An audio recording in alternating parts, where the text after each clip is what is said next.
Lang, qui est doctorante à Chartres, et Taïna Victor, qui a soutenu sa thèse hier, donc qui est fraîchement docteur au laboratoire Chartres aussi. Donc, on va écouter d'abord Jonathan pendant environ 30 minutes, et puis on aura ensuite une dizaine de minutes pour lui poser des questions. Bonjour tout le monde. Vous m'entendez bien? Oui. OK, donc Émilie m'a présenté. Je vais passer tout de suite à ma deuxième diapo. Simplement faire une note. Ici, dans ma présentation, j'ai indiqué la variabilité de la fréquence cardiaque nocturne. Ce n'est pas une présentation que sur la démarche nocturne. Je vais vous expliquer dans ma présentation pourquoi, mais c'est plutôt la méthode que j'utilise, mais il y a des nuances. Donc, j'y vais. Donc, très rapidement, comme on fait une présentation sur le stress et que je suis le premier à présenter, je vais y aller avec quelques petits éléments d'introduction. Donc, dont le rôle du stress dans le développement des problèmes d'adaptation et de santé mentale. Donc, le stress, en fait, vous savez probablement que c'est une réaction qui est psychophysiologique, dont la sécrétion, dont le résultat est la sécrétion d'une chaîne d'hormones.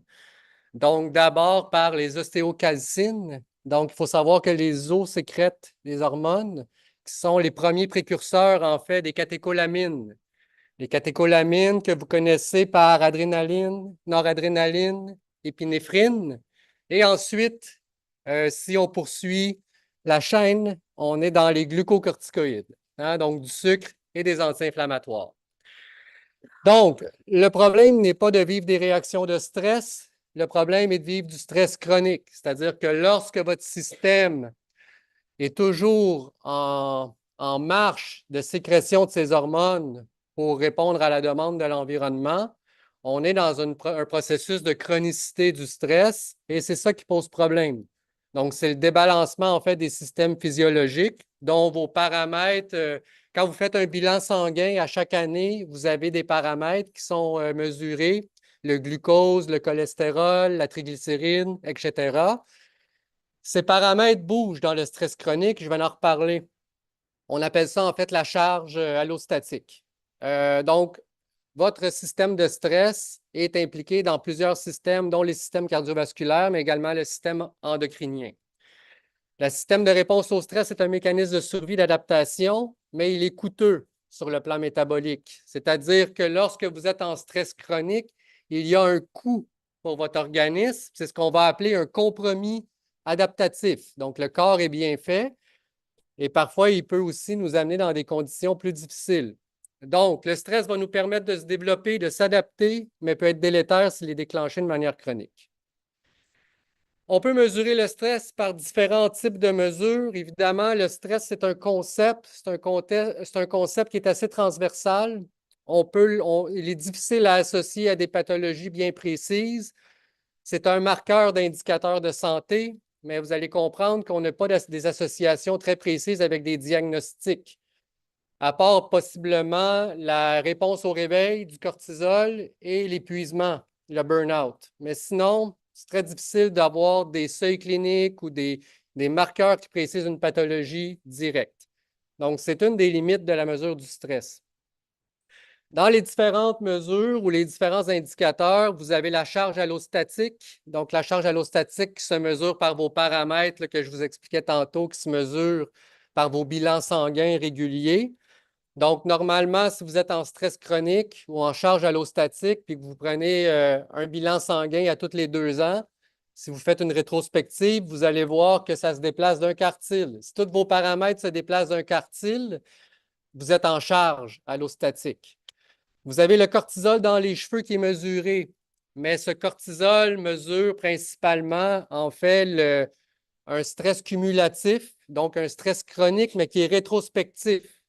Donc, dans les cheveux, on va aller chercher 3 cm pour aller chercher 3 mois de stress chronique. Donc, c'est un autre indicateur. Vous avez le cortisol dans la salive, mais là, qui peut mesurer plusieurs choses. Vous pouvez mesurer la réponse au réveil, l'air sous la courbe, la réponse réactive. Donc, cela, je pense que c'est ce que vous allez présenter, le TSST. Oui. donc qui mesure le stress réactif. Donc, vous avez plusieurs façons, en fait, de mesurer le stress avec différentes composantes du stress qui ne sont pas la même chose, hein. La réponse au réveil n'est pas la même chose que l'air sous la courbe, etc. Vous avez ensuite, si on sort du cortisol, là, moi, je travaille avec une autre, j'ai travaillé avec le cortisol. Maintenant, j'essaie de développer plus la compétence autour de la variabilité de la fréquence cardiaque, qui est un autre indicateur. Et vous avez la fréquence cardiaque. Donc, je vais rentrer dans cet univers-là de l'AFC. Donc, l'utilisation de la fréquence cardiaque, vous avez deux types de mesures. Vous avez soit le stress réactif, qui peut se mesurer par la variabilité de la fréquence cardiaque. Donc, en situation de stress, un peu comme le TSST, on peut prendre vraiment une mesure de la VFC en temps réel. Et puis, bien, ça nous permet de voir la capacité de l'individu à réagir au stress réactif. Vous avez également la fréquence cardiaque qu'on peut utiliser en biofeedback, c'est-à-dire vraiment dans une démarche où je prends conscience que ma fréquence bouge lorsque je vis une émotion, lorsqu'on discute d'un sujet, etc., etc. Donc, et vous avez le stress chronique et adaptatif qui va se mesurer principalement avec la VFC. Donc, deux types de mesures, mais deux construits différents. Qu'est-ce que c'est la variabilité de la fréquence cardiaque? En fait, ça correspond à l'écart en deux temps de mesure, donc en deux battements, pardon. Donc, correspond à la variation du temps en deux battements cardiaques sur une période de temps donnée.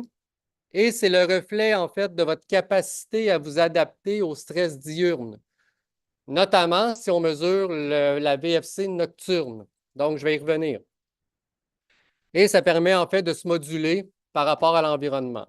Donc, dans un cas où je prends des mesures pendant la nuit et que j'ai une variabilité de fréquence cardiaque qui est restreinte, bien, j'ai moins de capacité pendant la journée à répondre aux sollicitations de l'environnement. Donc, je suis davantage réactif. La VFC est une mesure qui est non invasive, donc qui est une mesure plus facile à utiliser que le cortisol notamment, simple à obtenir et à partir d'un enregistrement continu là, avec un appareillage. D'ailleurs, je vais vous faire circuler un des appareillages que j'utilise. C'est un gilet, en fait. Je vous laisse un peu le manipuler. Et sinon, on peut le faire avec des montres. Mais il y a des conditions, je vais vous en reparler. Ben, d'ailleurs, je peux vous en parler tout de suite. Une des conditions, si jamais vous voulez utiliser des montres pour mesurer la variabilité de la fréquence cardiaque, elle doit avoir la caractéristique de mesurer en RR, rate to rate. Donc, si vous cherchez à un moment donné des appareillages, il faut avoir cette caractéristique. Mais normalement, maintenant, même les montres relativement d'entrée de gamme, de bonne qualité, vont mesurer en RR. Donc, voilà. On peut calculer la moyenne des intervalles également et l'écart type en fonction du temps. Donc, on va voir ça dans les prochaines diapos. Donc, la VFC est un indicateur de la capacité à faire face au stress et à réguler ses émotions. Pourquoi mesurer la VFC nocturne? Dans mon cas, je tente de mesurer la VFC comme étant un niveau basal, donc pas nécessairement dans une démarche réactive du sujet. Et lorsqu'on prend ce type de mesure, la particularité, c'est qu'on doit monitorer les activités du sujet. Donc, lorsqu'on mesure la nuit, on sait que la VFC nocturne est dépendante, en fait, du stress diurne. Et la qualité de la méthodologie d'utiliser la VFC nocturne, c'est qu'on contrôle l'activité du sujet. C'est-à-dire que dans les faits, les sujets dorment. Donc, ça, c'est d'un point de vue méthodologique une bonne façon de le faire. Parce que sinon, dans un autre cas, si on le faisait durant le jour, bien, on devrait évidemment prendre en considération l'horaire de la journée de l'individu, dépendamment de ce qu'il fait. Donc, la VFC nocturne est sensible aux situations de stress diurne, comme je l'ai dit, permet de caractériser le profil de la fréquence cardiaque, la charge cardiaque nocturne et évaluer l'effet d'une intervention sur la charge cardiaque nocturne. Ça va? Donc, dans l'utilisation des appareillages, là, je vous ai présenté le gilet qui circule, là. Donc, la variabilité de la fréquence cardiaque est mesurée par un équipement mobile et sécuritaire. non invasif. L'équipement comprend une courroie thoracique. Ça, c'est dans le cas du gilet qui circule. Sinon, maintenant, les montres le font directement au poignet avec des technologies supérieures à ce qui se faisait quand j'ai commencé mes études. Pour ne pas vous dire mon âge. Donc, la condition essentielle est que l'appareillage enregistre en RR et un minimum de 8 heures continues, mais dans les faits, les nouveaux appareillages maintenant le font à partir de 4 heures continues. Donc, normalement, avec un enregistrement, donc si vous dormez 4 heures, c'est suffisant pour collecter la donnée. Donc, je vous disais deux types d'appareillages. En tout cas, c'est des appareillages mobiles qui sont plutôt accessibles. Là, on n'est pas dans des appareillages qu'on retrouve dans les milieux hospitaliers. Donc, vous avez ici le chandail Lycra ExoSkin. C'est quand même un outil vraiment intéressant qui est utilisé par la NASA. Donc, ça, ce que vous avez entre les mains, c'est un outil de grande qualité. Et puis d'ailleurs, j'en profite pour faire une promotion ici. J'ai apporté à Émilie, on a de l'équipement là. Fait que si jamais il y a des étudiants qui veulent l'utiliser, moi, je ne l'utilise plus au Québec. Fait que là, on a ça maintenant à Paris. Là, il faut juste le rapatrier au labo. J'en ai pour pouvoir monitorer, je crois, 15 jeunes. Donc, c'est pour les enfants ou les petits adultes. Donc, voilà. Donc, sinon, ben, vous avez les cardiofréquencemètres qui sont utilisés. Donc, pour établir un niveau de base, on peut porter une montre. Donc, vous avez ici un exemple du genre de données qu'on peut retrouver après 3 nuits. Ce sont mes données. Donc, ici, vous avez la FC moyenne durant la nuit. Donc là, j'étais à 49 avec un intervalle, en fait, en millisecondes, donc entre mes battements de 1215, qui est quand même assez bon comparativement à d'autres données qu'on a pu comparer avec d'autres populations. Ça reste une bonne mesure. Fait que ça, on pourrait dire que j'avais eu une bonne nuit. Donc, j'étais probablement bien le lendemain. Et après, bon, après, la montre calcule d'autres données ici, là, mais moi, ce qui m'intéresse particulièrement, c'est l'écart ici en millisecondes. OK? Donc, l'utilisation de l'appareillage pour la collecte, donc que ce soit nocturne ou diurne, il faut documenter l'activité. C'est ce que je vous disais précédemment, dont la pertinence de le faire la nuit. La VFC nocturne est intéressante pour les raisons que je viens de vous évoquer. Et la VFC diurne, en fait, permet plutôt de contextualiser l'état de stress. Maintenant, on va y aller avec les types d'analyses possibles. Avec la VFC, vous pouvez faire différents types d'analyses, dont les analyses temporelles. C'est ce avec quoi je travaille présentement. Donc, l'intervalle RR, qui se base sur l'intervalle entre les battements cardiaques successifs. Donc, quand on est en millisecondes, ce que je vous ai montré plus tôt, on est ici. Et une variabilité faible est associée en fait à un stress ou à une détresse mentale. Donc, ce qu'il faut comprendre ici, c'est que lorsque l'écart entre vos battements, donc l'écart moyen entre vos battements est élevé, c'est comme si votre système cardiovasculaire était plus souple à s'adapter à l'environnement. Lorsque votre écart en millisecondes est restreint, là, j'étais à 1215 secondes. J'étais dans décalage, je suis arrivé dimanche, j'ai monitoré ma nuit dimanche. J'étais à 860 quelques millisecondes, donc à 400 millisecondes de moins. Mais ça montrait en fait mon état relié au décalage et la charge que mon corps portait. Et là, je l'ai porté jusqu'à ce matin, et ce matin, j'ai regardé, et là, j'étais à 900. Donc, probablement que si je continuais mes nuits ici, éventuellement, je retrouverais un équilibre dans mes données. Là, évidemment, je me prends comme étude de cas ici, là, vous comprendrez. Maintenant, vous avez également l'écart type des intervalles normaux, donc reflète la variation totale de la fréquence cardiaque. Encore une fois, une variabilité ou un écart, en tout cas, qui est faible, va être significatif d'un état de, peut-être pas de détresse, mais d'un état de charge cardiovasculaire. Vous avez également les analyses fréquentielles, donc basse fréquence, haute fréquence. Donc, les basses fréquences sont associées à l'activité sympathique et parasympathique. Un déséquilibre dans les basses fréquences peut indiquer une réponse accrue de stress. Au niveau des hautes fréquences, sont associées principalement à l'activité parasympathique. Un niveau élevé de fréquence est généralement un bon indicateur. Avec les montres, je ne peux pas mesurer ça. Avec le chandail, oui. Donc, encore là, la technicalité de l'appareillage que vous allez utiliser va vous permettre différents types d'analyses. Et ensuite, bien, vous avez le ratio, donc l'équilibre entre les basses et les hausses fréquences, un ratio élevé souvent observé dans les états de stress ou de dépression. Ensuite, vous avez les analyses non linéaires, donc dans ce qu'on va appeler plutôt la complexité ou l'entropie.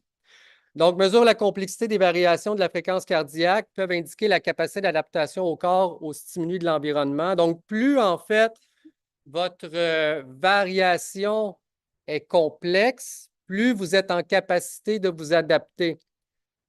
Lorsque votre variation, en fait, ne se complexifie pas, mais au contraire se replie dans le système cardiovasculaire, donc on est un peu dans la même logique, c'est-à-dire on est dans un système restreint qui ne peut pas s'adapter, on est davantage dans une condition de mauvaise santé mentale.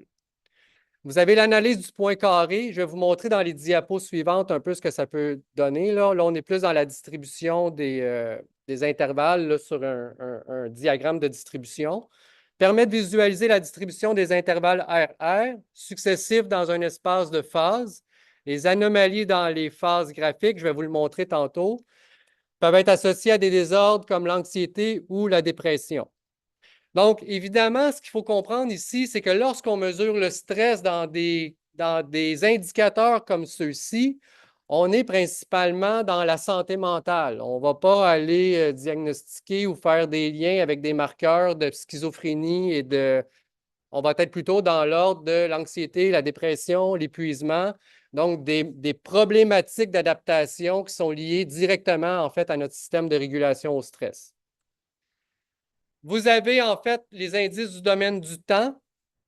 Donc, vous avez l'indice qui est utilisé pour mesurer les variations à court terme de la fréquence cardiaque, souvent corrélée avec l'activité parasympathique. Donc, une RMSSD bas est un indicateur de stress psychologique. Vous avez le PNN 50 qui représente le pourcentage des intervalles successifs qui diffèrent de plus de 50 millisecondes. Des valeurs faibles peuvent indiquer un état de stress mental ou émotionnel. Bon, je poursuis. Vous avez également la capacité de mesurer la réactivité. Donc, c'est ce que je parlais plus tôt. Là, ici, on est dans cette condition, c'est-à-dire qu'un peu comme va le présenter la collègue plus tard, il y a des situations dans lesquelles on peut soumettre un individu à une situation de stress, un examen, une évaluation, et qu'on sait qu'il va stresser l'individu, et on peut ensuite mesurer la BFC en temps réel. Pour mesurer la BFC en temps réel, je ne peux pas le faire avec les montres. Je vais devoir le faire avec un appareillage comme je vous ai montré plus tôt. Et vous avez également la récupération post-stress qui peut se faire avec un appareillage comme la montre, c'est-à-dire que les données nocturnes que je vous ai montrées plus tôt dans ma présentation sont un indicateur de récupération post-stress. Quand je vous disais j'arrive du décalage, chaque jour que je dors à Paris me ramène dans mon état pseudo-normal et nécessairement je suis en récupération post-stress. Vous me suivez? Parfait. Donc, voilà ici ce que je vous présentais plus tôt, le diagramme de dispersion, les histogrammes qui peuvent être utilisés. Donc, vous avez une différente façon de présenter les données. Ici, on aurait un exemple, en fait, d'un sujet qui serait relativement sain, c'est-à-dire qu'il y aurait de bonnes données. Donc, avec des écarts grands, et en millisecondes également, là, vous avez le diagramme de dispersion. Donc, on est dans différentes façons de présenter les données. Ça représente, ce que je vous présente ici, ça représente ce que je vous ai montré avec les types d'analyses possibles. Et là, vous avez l'exemple, toujours avec les mêmes diagrammes, vous avez l'exemple d'un sujet qui serait en difficulté d'adaptation. Donc, vous comprendrez que j'utilise le terme difficulté d'adaptation et non problème de santé mentale. Dans ma perspective, je suis plutôt dans un rapport stress coping ou stress adaptatif. Donc, pour moi, on n'est pas dans la maladie mentale, on est vraiment dans une santé mentale qui varie selon les conditions de l'environnement et ma capacité à réagir et à m'adapter. Les forces et les limites en lien avec ces outils ou ces marqueurs dans une perspective clinique ou de recherche. Les forces, c'est que c'est une méthodologie, ce sont des méthodologies prometteuses. Évidemment, si c'était des marqueurs si précis, on les utiliserait en clinique, puis on aurait des diagnostics. Ce n'est pas encore le cas.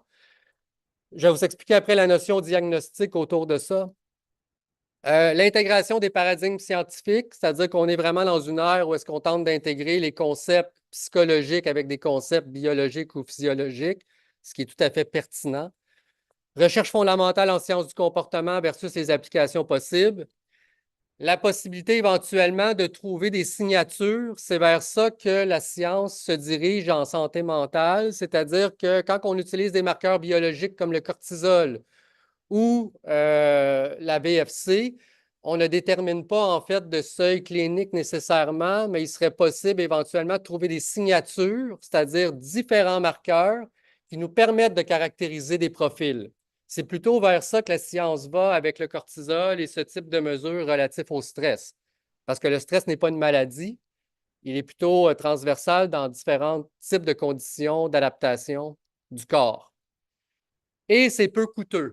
Donc, comparativement au cortisol. Mais là, moi, c'est ça que je disais à Émilie, je suis bien curieux de savoir combien coûte l'analyse d'un échantillon de cortisol en France, parce qu'au Québec, ça coûte une fortune. Donc, quand on veut faire un projet de recherche, ça prend énormément de fonds.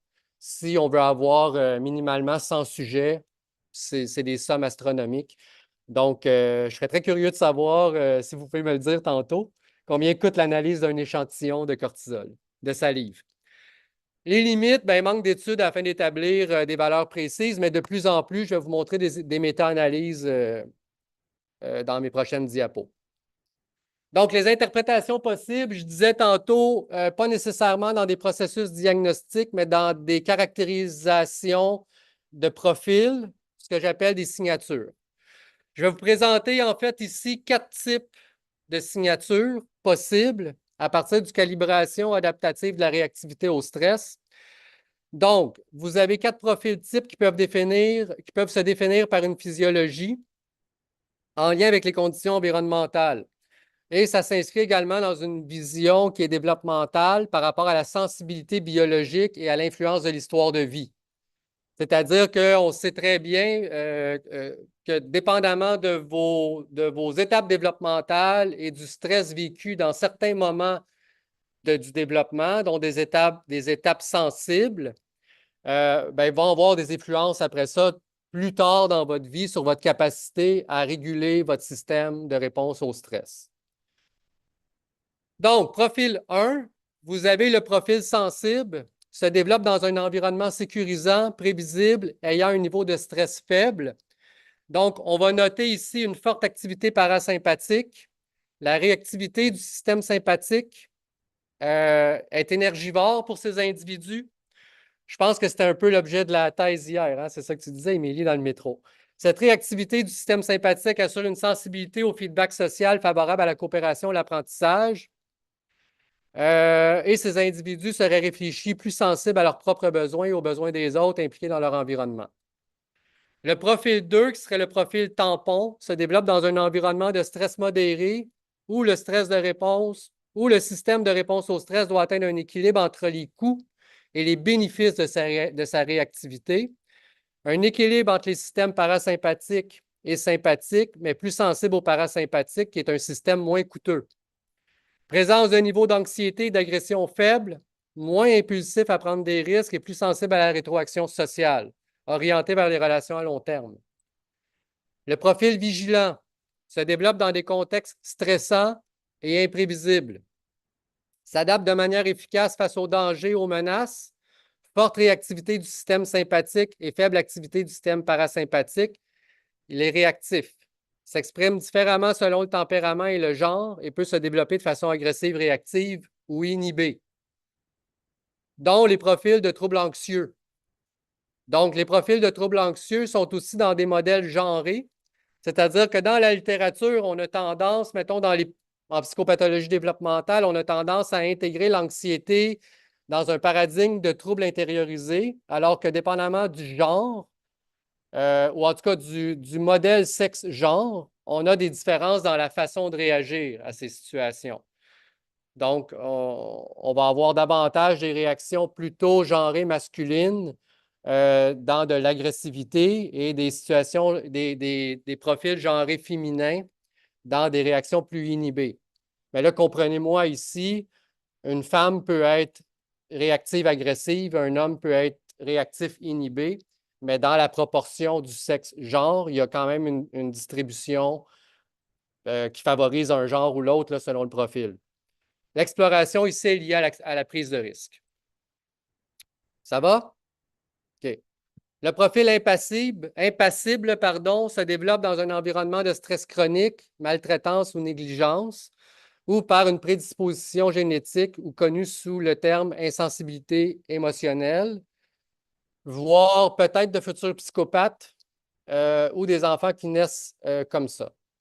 Faible réactivité du système de stress qui inhibe l'apprentissage social et la sensibilité à la rétroaction sociale, augmente la prise de risque en situation de compétition sociale ou de statut, agression davantage proactive et intentionnelle, donc moins dans la réactivité, caractérisée par des comportements antisociaux, voire déviants. Donc, ces gens, en fait, sont peu réactifs à la réponse de stress et sont plutôt dans des comportements contrôlés par les lobes frontaux, là, par les fonctions exécutives. Faible empathie et peu de coopération, anticipation du danger faible et prise de risque élevée, mais calculée.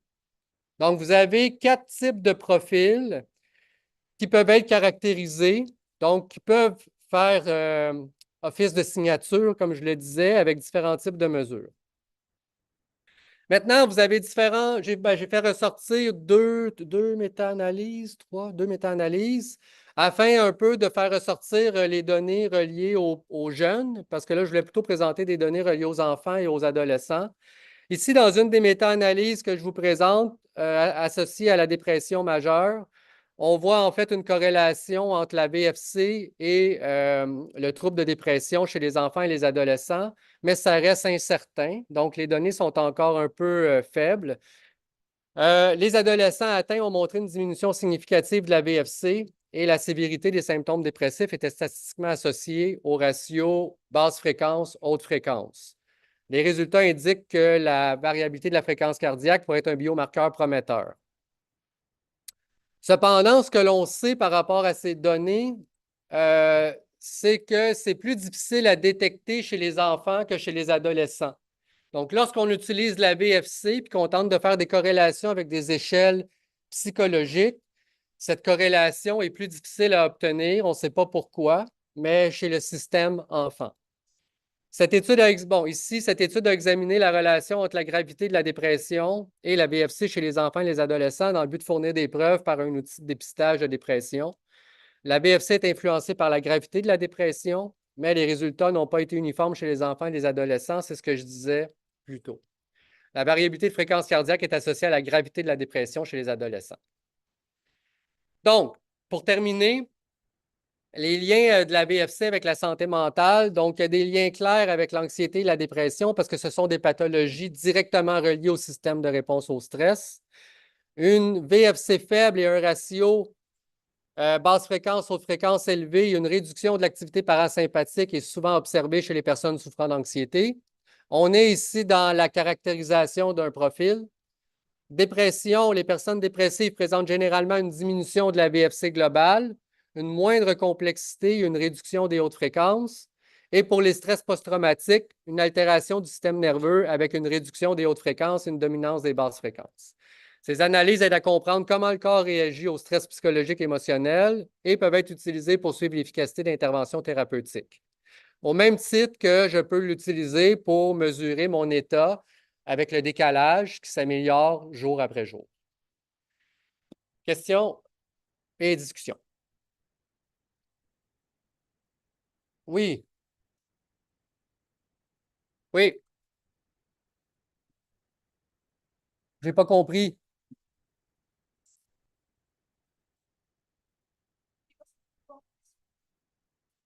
Oui, nécessairement, si vous bougez, votre fréquence augmente. Mais ici, il y a une différence entre la fréquence cardiaque et la variabilité de la fréquence cardiaque. Ce sont deux choses différentes. C'est deux concepts. Donc, c'est certain que là, si je bouge, ma fréquence va augmenter. mais ce n'est pas un indicateur de stress nécessairement pour autant. Ça peut l'être aussi. C'est-à-dire que là, si je suis assis et on se met à parler de mes problèmes, possiblement que ma fréquence va augmenter, mais ça ne sera pas lié à une activité cardiovasculaire. Donc là, il y a cette nuance à faire. Maintenant, le fait de courir ne va pas nécessairement influencer grandement ma variabilité entre, donc le rapport rate to rate. OK? Cependant, si je vis beaucoup de stress, ce rapport-là va réagir. Donc, vraiment sur la partie technique, c'est-à-dire lorsqu'on le porte et que on parle de cours, est-ce que lorsque la personne est en mouvement, est-ce que la mesure est aussi précise lorsque la personne est au repos? Ben, comme je vous dis, ça dépend de ce qu'on mesure, ça dépend avec quoi. Donc, avec la montre, je ne peux pas mesurer la VFC en temps réel. Pas en temps réel, mais en action. Je peux la vérifier la nuit. Parce qu'elle, elle encode après 4 heures de nuit. Mais avec l'autre outil, le chandail ici, on peut le faire. Fait que ça, je vous disais, ça dépend du type d'appareillage, du type d'outil, puis ce que vous voulez mesurer.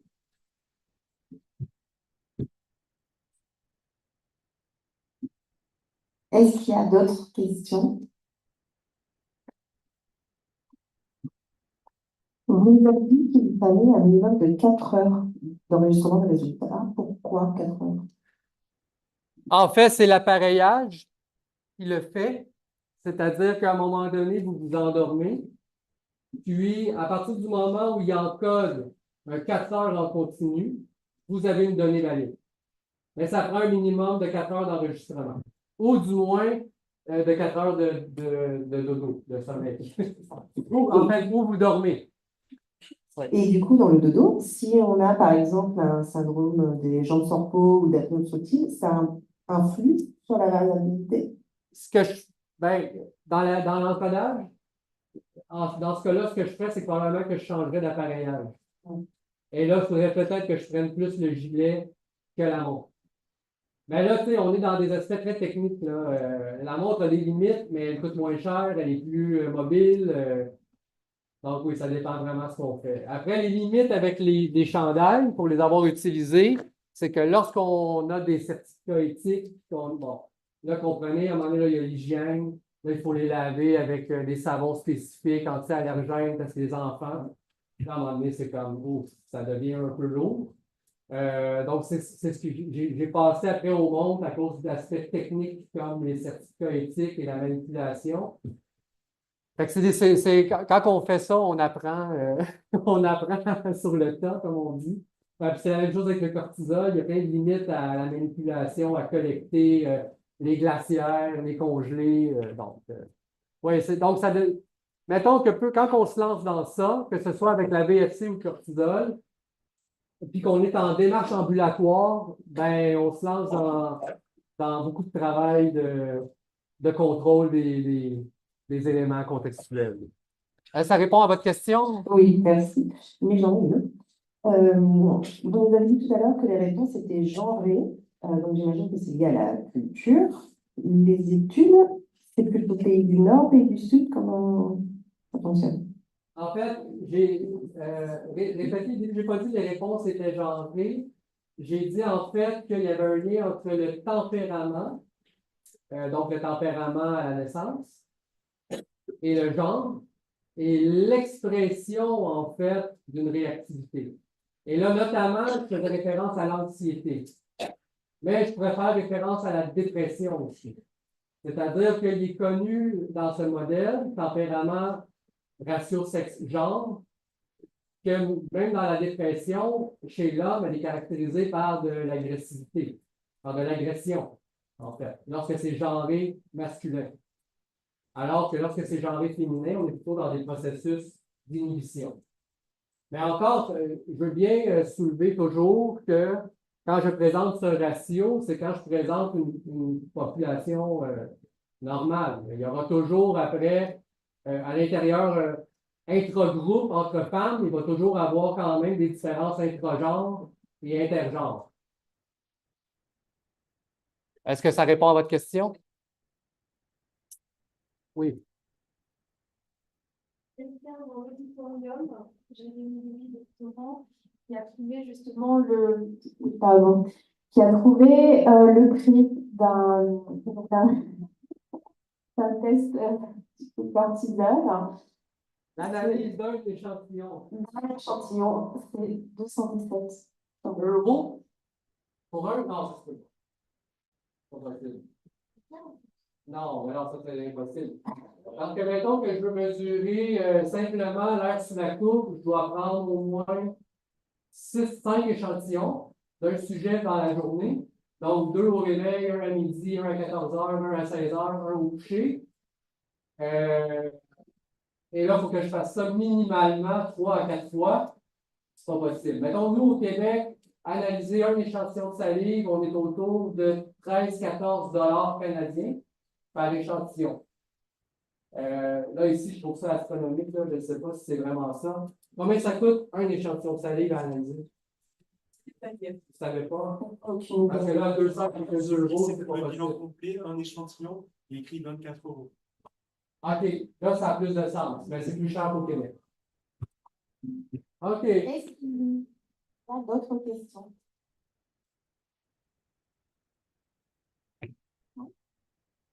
Bon, ben, merci pour votre attention.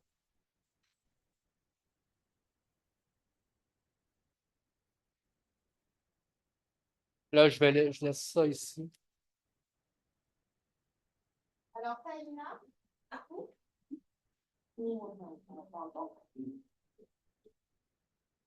Voilà, donc on va passer à la deuxième présentation de Taïna Victor. Donc, comme je le disais, qui a soutenu sa thèse hier après-midi. Voilà, donc on peut l'applaudir.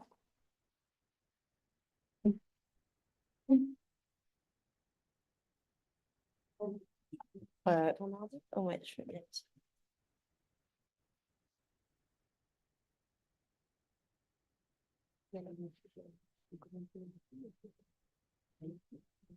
Ouais.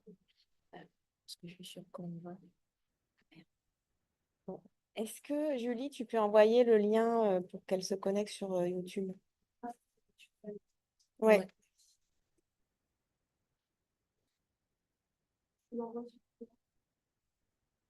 N'importe mon adresse mail, ça marche aussi.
Jonathan,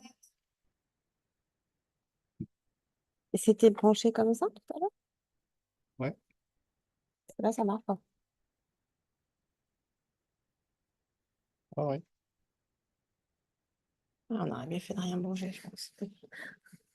Ça marche. Là, Il est il pas est bien sur branché, le il est pas là, bon, Ah oui, pardon. Effectivement, il n'était pas bien branché. Normalement.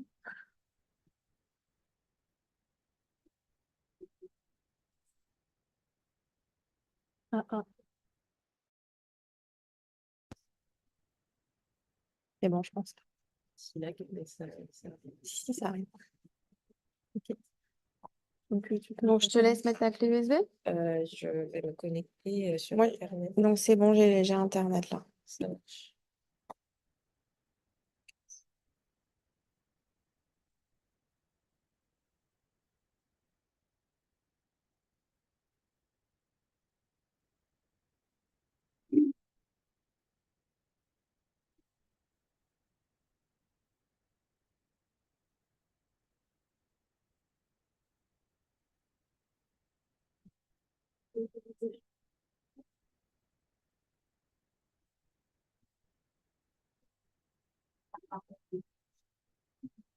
Ah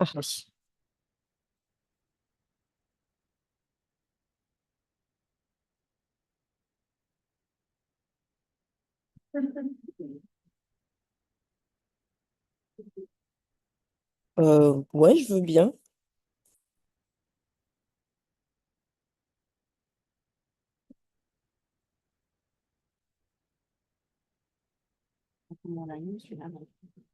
Ah, je peux parler avec ça. Ouais.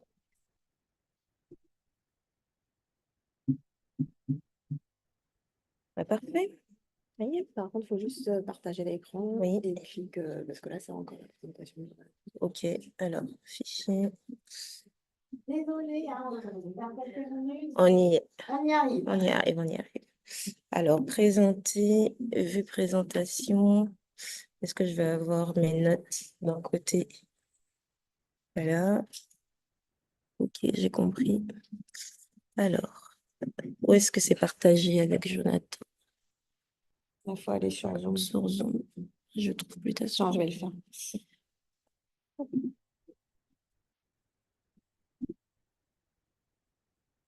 C'est laquelle? Celle-là.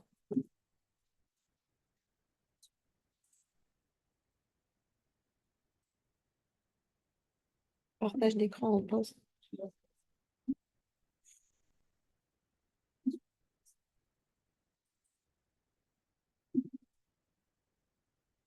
pas pourquoi ça met que ça en pause.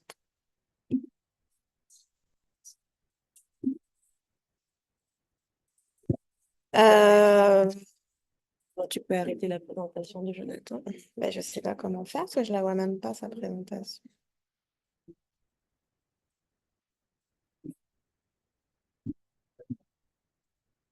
Je ne sais pas comment arrêter la présentation de Jonathan en fait. Arrêter le partage.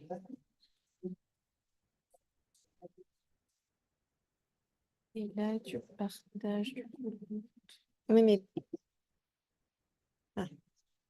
Et donc là, Ah putain, ça remet. Bah, c'est bizarre ça. Ou sinon, il faut fermer son document. mais je sais même pas où il est. C'est ça peut-être. Hein.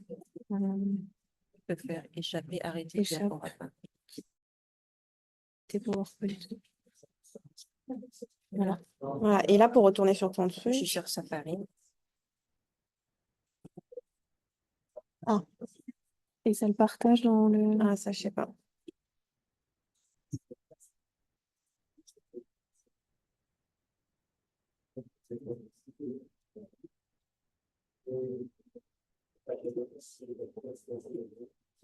J'arrive même plus à aller sur Zoom.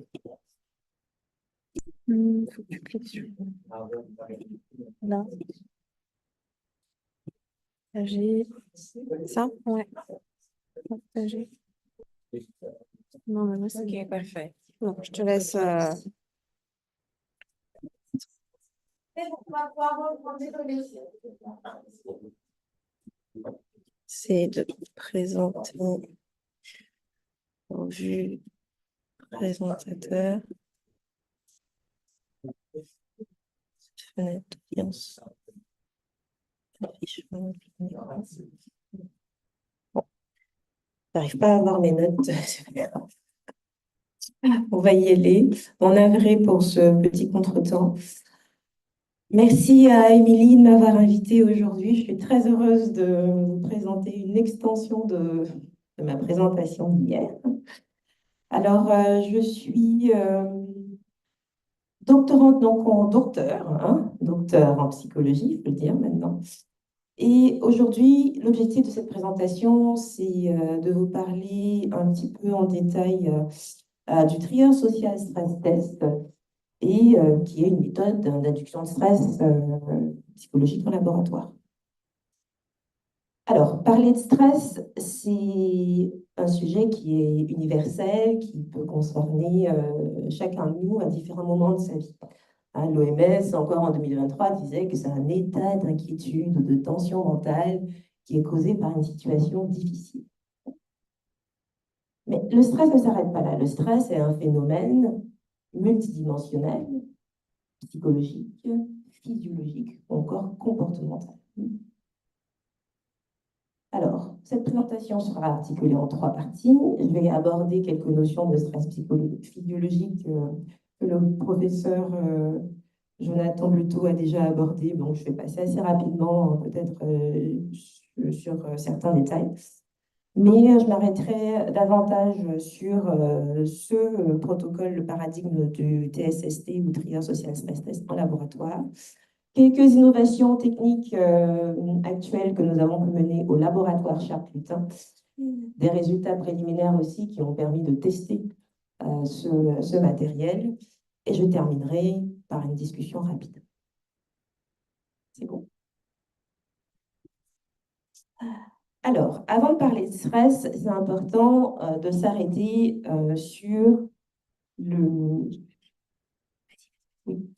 sur un système capital dans la réponse de stress qui a été abordé un petit peu rapidement par le professeur Bluteau, mais j'ai un autre angle d'approche de ce système de réponse de stress. Il est important parce que ces fameuses mesures physiologiques qu'on souhaite extraire, finalement, vont émaner un petit peu de l'activité de ce système de réponse au stress. Alors, pour schématiser, je vais prendre un exemple qui a très bien fonctionné hier. C'est l'exemple de vous qui vous baladez en forêt et puis, hop, vous rencontrez un ours. Bon. Alors, quand vous rencontrez cet ours, ce qui va se passer au niveau de votre cortex, c'est que votre amygdale, centre de détection du danger, va se mettre à activer différentes chaînes de réaction en cascade.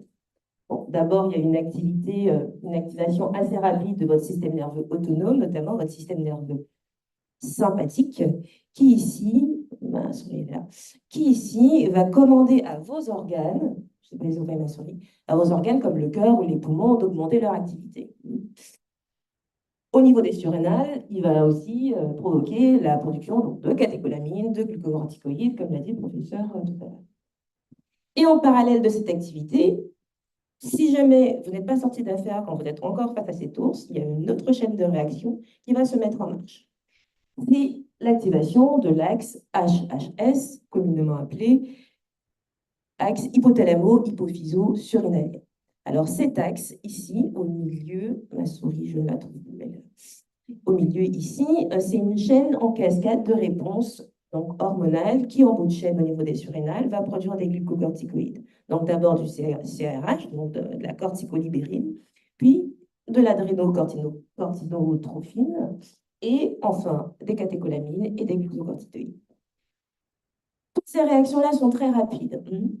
Mais une fois que le danger est passé, votre corps va revenir à l'état normal et ce sont, par exemple, votre lobe frontal et votre hippocampe qui vont envoyer des signaux au niveau de l'hypothalamus pour inhiber cette réaction de production de cortisol, par exemple. Alors, à l'issue de ces chaînes, donc vous voyez bien que les réactions qui se produisent sont nombreuses et potentiellement complexes. Donc, nous, chercheurs, lorsqu'on va essayer d'étudier cette réponse de stress ou cette réaction de stress, notamment chez des personnes qui sont exposées de manière chronique à ce stress, eh bien, on va utiliser certains biomarqueurs. Bon, les hormones, donc le cortisol, la dopamine, l'adrénaline, la noradrénaline, pour essayer de mesurer, d'évaluer cette réponse de stress. On peut utiliser la pression artérielle, la fréquence cardiaque. On a parlé beaucoup en largeur de la variabilité de la fréquence cardiaque. La fréquence respiratoire. On peut parler aussi de microsudation. Donc, c'est cette sudation assez localisée qu'on va avoir au niveau des glandes écrines, donc qui sont très nombreuses dans des endroits très particuliers du corps, comme la paume des mains, le front ou la plante du pied. Donc, à cet endroit-là, on va avoir une réponse émotionnelle, physiologique qui va être captée, donc en microsudation. Après, on peut utiliser aussi d'autres marqueurs comme l'indice de masse corporelle ou encore le ratio taille-hanche, les niveaux de cholestérol, par exemple, pour les personnes qui sont en situation d'obésité. Donc, tout cela font un ensemble un peu de biomarqueurs qui peuvent être intéressants dans ces mesures physiologiques. Alors, nous, on n'en a pas utilisé autant parce qu'on l'a vu, l'utilisation de certains biomarqueurs comme le cortisol, par exemple, coûte une fortune. Donc, dans le cadre de mon travail de thèse, qui n'était pas une thèse financée, nous avons fait avec les moyens du bord. Donc, nous nous sommes consacrés uniquement à l'étude par exemple, la variabilité de la fréquence cardiaque ou encore juste la fréquence cardiaque. Et pour cela, pour évaluer cette réponse de stress aigu, on s'était penché sur un protocole assez particulier qui est le Trial Social Stress Test, qui est à la base une épreuve donc proposée par Kirschbaum en 1993, qui est une épreuve de prise de parole en public. Et dans la version traditionnelle, c'est une version assez laborieuse, coûteuse. Donc, il faut imaginer qu'en laboratoire... Allô? Oui. Il faut imaginer qu'en laboratoire, on va demander à un participant, lorsqu'il arrive, donc de s'installer dans une pièce pendant quelques minutes, de se préparer. On va prendre des mesures de base, des baselines, comme le cortisol par exemple, à ce moment-là. Et pendant ce temps, on doit anticiper qu'il y ait 3 compères, donc 3 membres d'un jury, donc 3 personnes, qui vont faire passer une évaluation un petit peu à cette personne. Donc, pendant la préparation, on va dire à ce participant, écoutez, dans quelques instants, vous allez rencontrer 3 membres d'un jury et je vais vous demander de vous présenter face à eux comme si vous étiez à un entretien d'embauche. Donc, là, le participant a quelques minutes pour se préparer et puis une fois arrivé dans la salle, le jury, assez stoïque, lui dit, allez-y, commencez. Et puis la personne se met à parler pendant 5 minutes, ça doit durer. Et si la personne s'arrête de parler pendant ces 5 minutes, on va lui dire, continuez, vous avez encore du temps, continuez, etc. Et au bout de ces 5 minutes, surprise, on dit aux participants, écoutez, vous avez un calcul mental à faire, comptez à rebours, par exemple à partir de 1023, en enlevant 13 à chaque fois. Et il doit faire ça mentalement devant les membres du jury à l'oral pendant 5 minutes. Et si jamais il se trompe, on lui demande de recommencer. Bon, vous pouvez imaginer que traditionnellement, ce protocole est assez stressant en laboratoire à administrer à des participants. Donc, bien évidemment, recruter des personnes qui vont administrer ce protocole de la même manière, avec les mêmes interactions pour chaque participant, c'est assez difficile. C'est l'une des limites un petit peu de ce protocole. C'est son coût humain, par exemple. Donc, la standardisation liée à l'administration du protocole, des fois, peut poser problème, mais aussi le coût qu'il peut engendrer. Donc, on s'est dit, et d'autres personnes aussi avant nous se sont dit, ce protocole, est-ce qu'on n'essaierait pas de l'administrer de manière un peu virtuelle ou numérique? Donc, d'autres études, je pense à Zimmer 2019 par exemple, ont tenté, je ne sais pas si vous voyez bien la qualité des avatars ici, mais bon, ça nous a un petit peu choqué au lutin de voir des images comme celle-ci, un peu pixelisées, mais ça marche bien. Donc, on arrive à modéliser des avatars dans une salle et puis on a un casque de réalité virtuelle sur la tête du participant et on administre le protocole de la même manière. Bon, nous, on n'avions pas la possibilité. Nous n'avions pas la possibilité de développer un environnement virtuel et on s'est dit, tiens, aujourd'hui, il existe des caméras qui peuvent enregistrer une pièce, un environnement à 360 degrés et encore en excellente qualité. Je ne sais pas si certains d'entre vous ont déjà vu ces vidéos-là comme ça sur YouTube. Vous pouvez vous balader dans la vidéo qui a été enregistrée à 360 degrés. Et on s'est dit, on pourrait essayer de combiner cette technologie avec l'administration de ce protocole pour justement avoir un rendu plus qualitatif que des avatars 3D pixelisés et avoir quelque chose aussi de beaucoup plus réaliste. Donc, c'est ce qu'on a fait. Nous avons, ici, dans les locaux de Condorcet, poussé les meubles, mis notre caméra, demandé à des acteurs de venir de ce jour-là pour justement enregistrer ces fameuses sections de consignes du paradigme TSST. Et après, en laboratoire, on a mixé ces morceaux de consignes, le continuer, arrêter, compter à rebours. Toutes ces choses-là ont été mixées donc, en laboratoire pour pouvoir être administrées un petit peu sous le protocole du magicien d'Oz. Vous savez, on fait croire aux participants que ce sont les membres du jury qui répondent en live, mais en fin de compte, c'est l'expérimentateur en arrière-plan qui manipule les réponses.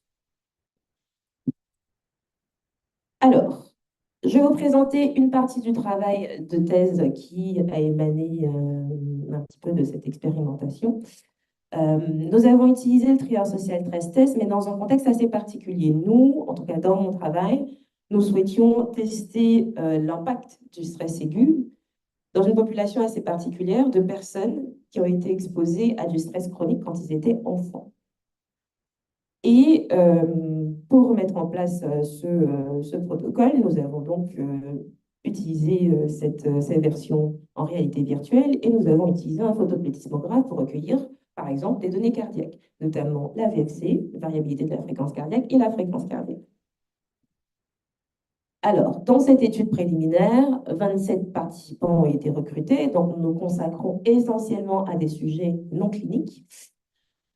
Bon, on a dû exclure 5 participants car les données étaient manquantes, mais chez ces personnes-là qui étaient exposées à de l'adversité précoce, les plus représentées, on trouvait des personnes qui étaient exposées aux violences physiques, aux violences psychologiques ou sexuelles, ou émotionnelles, pardon, excusez-moi, c'est pas la même chose, et les négligences émotionnelles.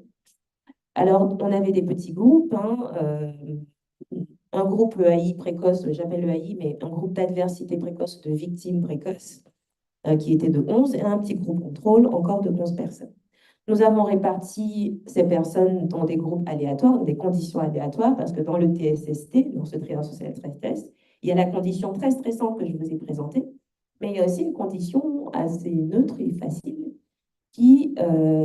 dans laquelle on demande aux participants de seulement parler dans une salle vide, et on lui demande de faire des additions mentales. Donc, ce n'est pas du tout le même niveau de difficulté.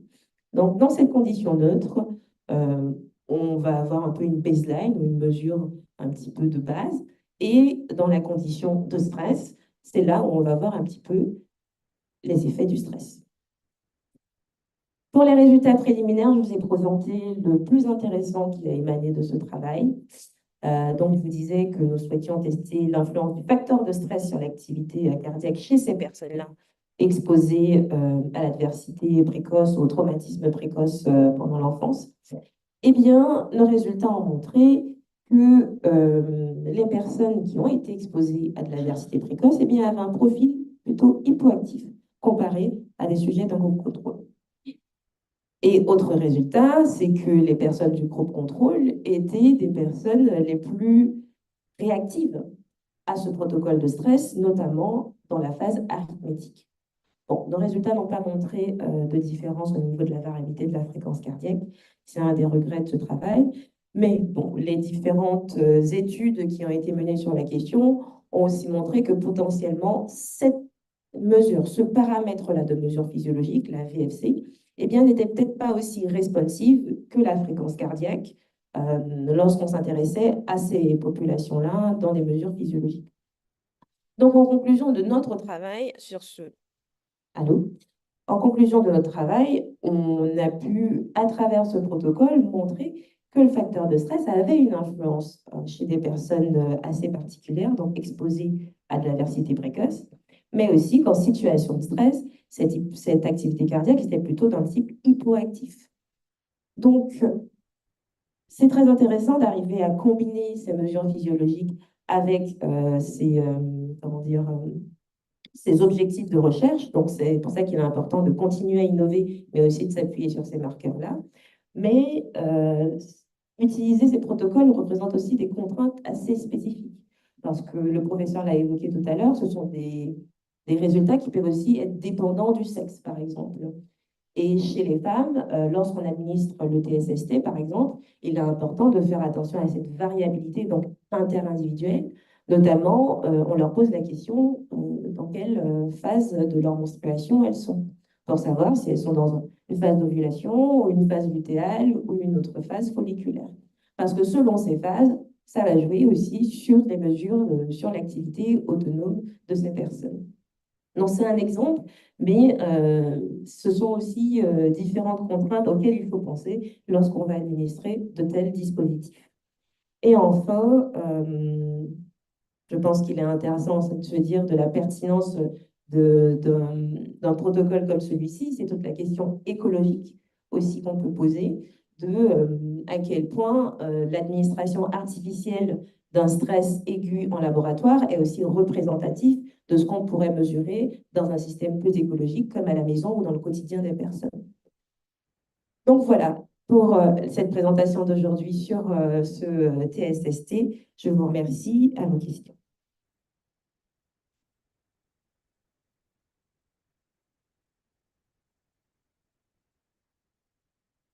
Alors, merci beaucoup, Taïna, pour cette présentation.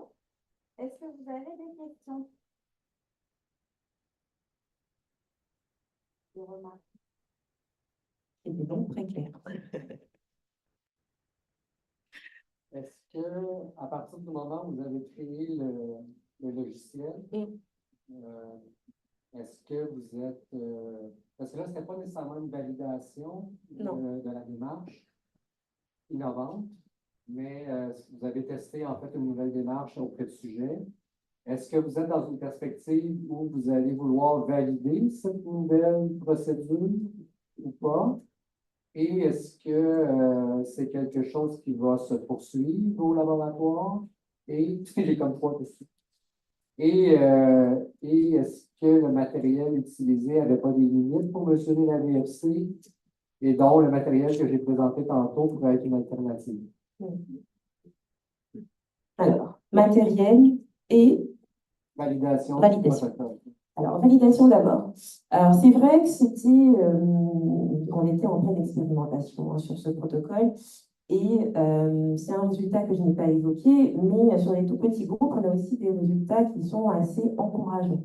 Parce que sur les sujets contrôle en particulier, lorsqu'on a comparé les deux conditions, on s'est rendu compte que la condition stress est en effet beaucoup plus performante que la condition neutre pour induire du stress. Donc ça, c'est une bonne chose. Alors, dans les démarches traditionnelles de validation, de comparaison de ces protocoles, normalement, on compare une version traditionnelle à la version qu'on souhaite, sur laquelle on souhaite innover. Mais encore une fois, c'est l'accessibilité aussi de ces dispositifs, c'est comment mettre en place ces choses-là en l'absence de financement ou autre chose qui permettrait de le faire. Alors, certaines personnes essaient de s'affranchir un petit peu de cette double validation de protocole en prenant les données ou en comparant seulement les données qui sont en ligne. Donc, ça pourrait être une démarche dans le prolongement de ce travail, d'aller juste s'intéresser aux données et voir si on a quelque chose de similaire. Alors, bien sûr, le TSST reste le numéro 1, donc c'est dans sa version traditionnelle. Mais les résultats sont plutôt encourageants sur les versions numériques qu'on essaie de proposer. La nôtre, on ne sait pas encore à quel point il est encore plus performant que les versions existantes. Donc, tout ce travail reste aussi à faire, mais on sait qu'il est performant par rapport à une version neutre pour induire du stress, en tout cas pour induire de l'augmentation au niveau de la fréquence cardiaque. Sur la variabilité de la fréquence cardiaque, à savoir est-ce que c'est une limitation du matériel, parce que nous avons utilisé un plethysmographe, donc le PPG. Et dans cet outil-là, qu'on recueille donc au niveau du doigt, je pense que j'ai mis l'image, mais je ne me suis pas arrêtée dessus. Le problème, c'est que justement, ce rythme cardiaque voyage. Donc, il traverse le corps, donc il va subir des déformations un peu naturelles à partir du cœur jusqu'au niveau du doigt. Donc, c'est vrai que c'est une des critiques qu'on peut faire, c'est de dire que, en fait, ce que vous mesurez au niveau du doigt, les paramètres, vous perdez en sensibilité, en complexité du signal, donc il est peut-être pas aussi fiable à ce niveau-là que sur un électrocardiogramme, par exemple. Donc, voilà pour ces réponses de la validité, en tout cas, de ce protocole. On aimerait pouvoir le continuer. C'est un dispositif qui est à la charte. On en est très content, moi, personnellement. Geoffrey, dans la scène, qui a travaillé beaucoup sur ce protocole. Mais voilà, ce serait l'idée de en tout cas, continuer à valider le protocole et aller un petit peu plus loin dans ce travail. Après, sur la question de la...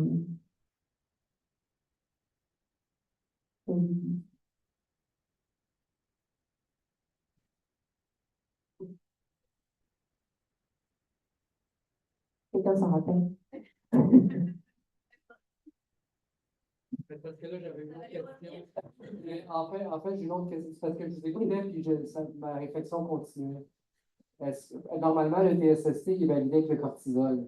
Oui. Puis, normalement, le temps prévu entre la première réaction de stress et... Parce que normalement, on va sécréter des catécholamines à la première réaction. Et 7 à 10 minutes plus tard, on va sécréter des glucocorticoïdes. Donc, il faut maintenir, en fait, la réponse de stress 7 à 10 minutes. Et c'est pour ça que le TSST est fait avec deux baselines avant, avec une autre prise tout de suite après et une autre 10 minutes plus tard ou 30 minutes plus tard. Là, ici, vous avez fait le choix de ne pas utiliser le cortisol. La limite. Imposée, malgré nous. Oui. Donc, vous êtes pas juste dans une nouvelle procédure, mais vous êtes aussi dans une nouvelle façon de le monitorer. J'avais comme vraiment un questionnement. Est-ce que vous avez vu dans les écrits qu'il y avait des gens qui faisaient le TSST avec la FC ou la BFC? Oui. Oui, OK. Là, ce qu'on a repris, c'est un protocole qui existait déjà de Zimmer, comme j'ai dit tout à l'heure, le laboratoire qui est sorti en 2019. Et dans ce protocole-là, justement, ils avaient fait cette version-là, Avatar. Ils ont même essayé de sortir un produit avant de rechercheurs. On les a contactés, ils voulaient me vendre. Non, j'ai dit non. Donc, ils ont fait ce protocole. Bien sûr, ils ont utilisé des mesures de cortisol pour le valider, mais entre autres, il y avait des mesures de la fréquence cardiaque.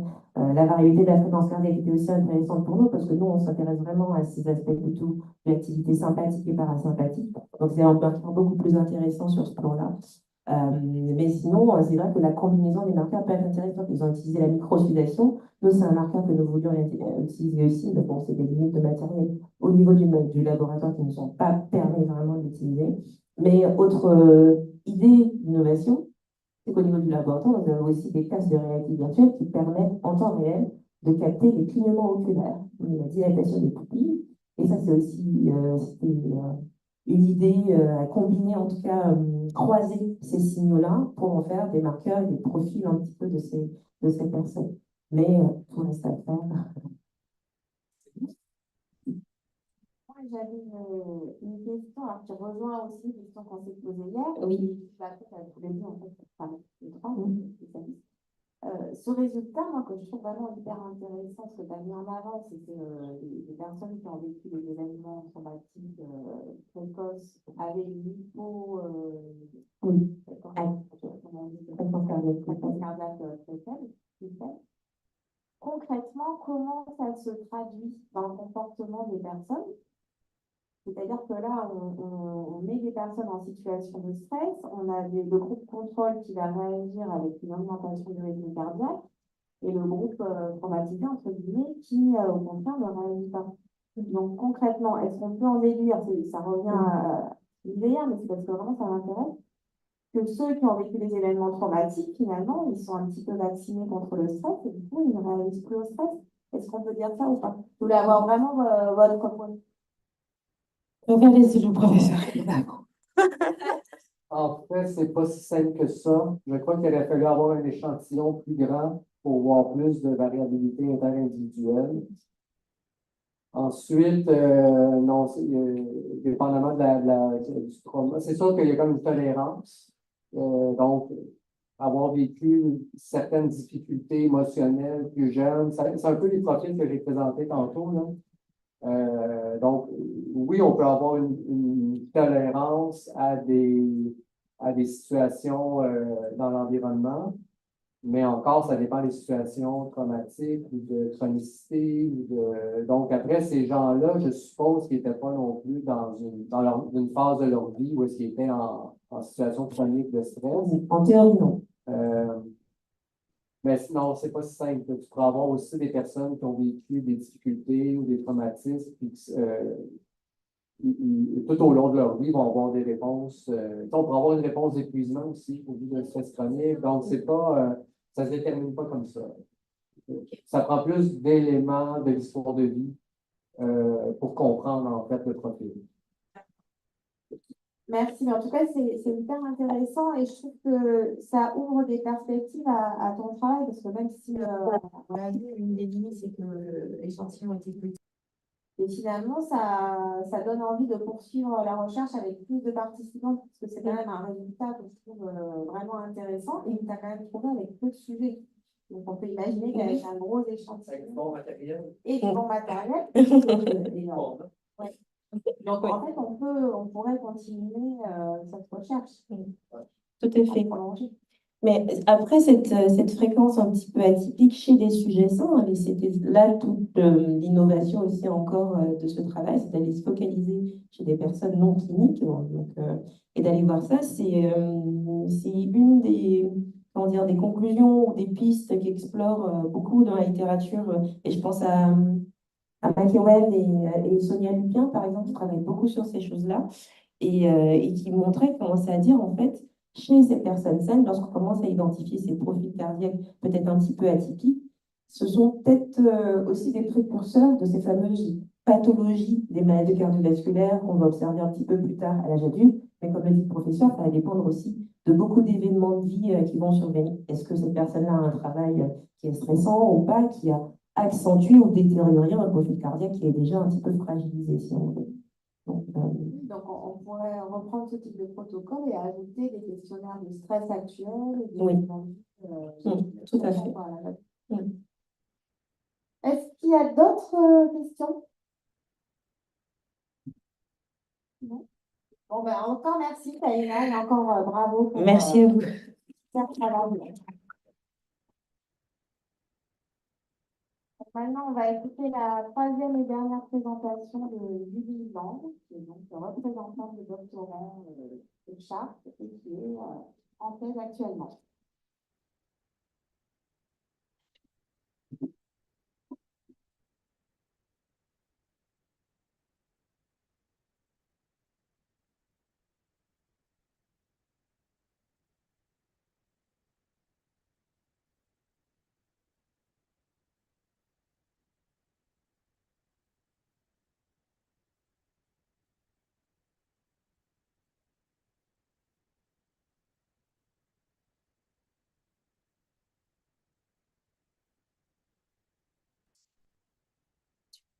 Je connais pas trop bien Mac du coup.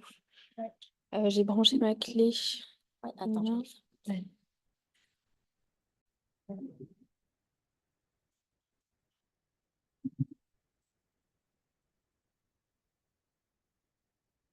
Bonjour à tous, désolée pour les, pour les problèmes techniques. On attend juste, voilà, le séminaire est de nouveau diffusé sur la chaîne YouTube du laboratoire. Donc, je suis Julie Lang, doctorante en 3e année au laboratoire Chartres. Je remercie tout d'abord Émilie de m'avoir permis de participer à ce séminaire. Donc, maintenant, je suis la seule doctorante de ce séminaire. Encore félicitations, Taïna.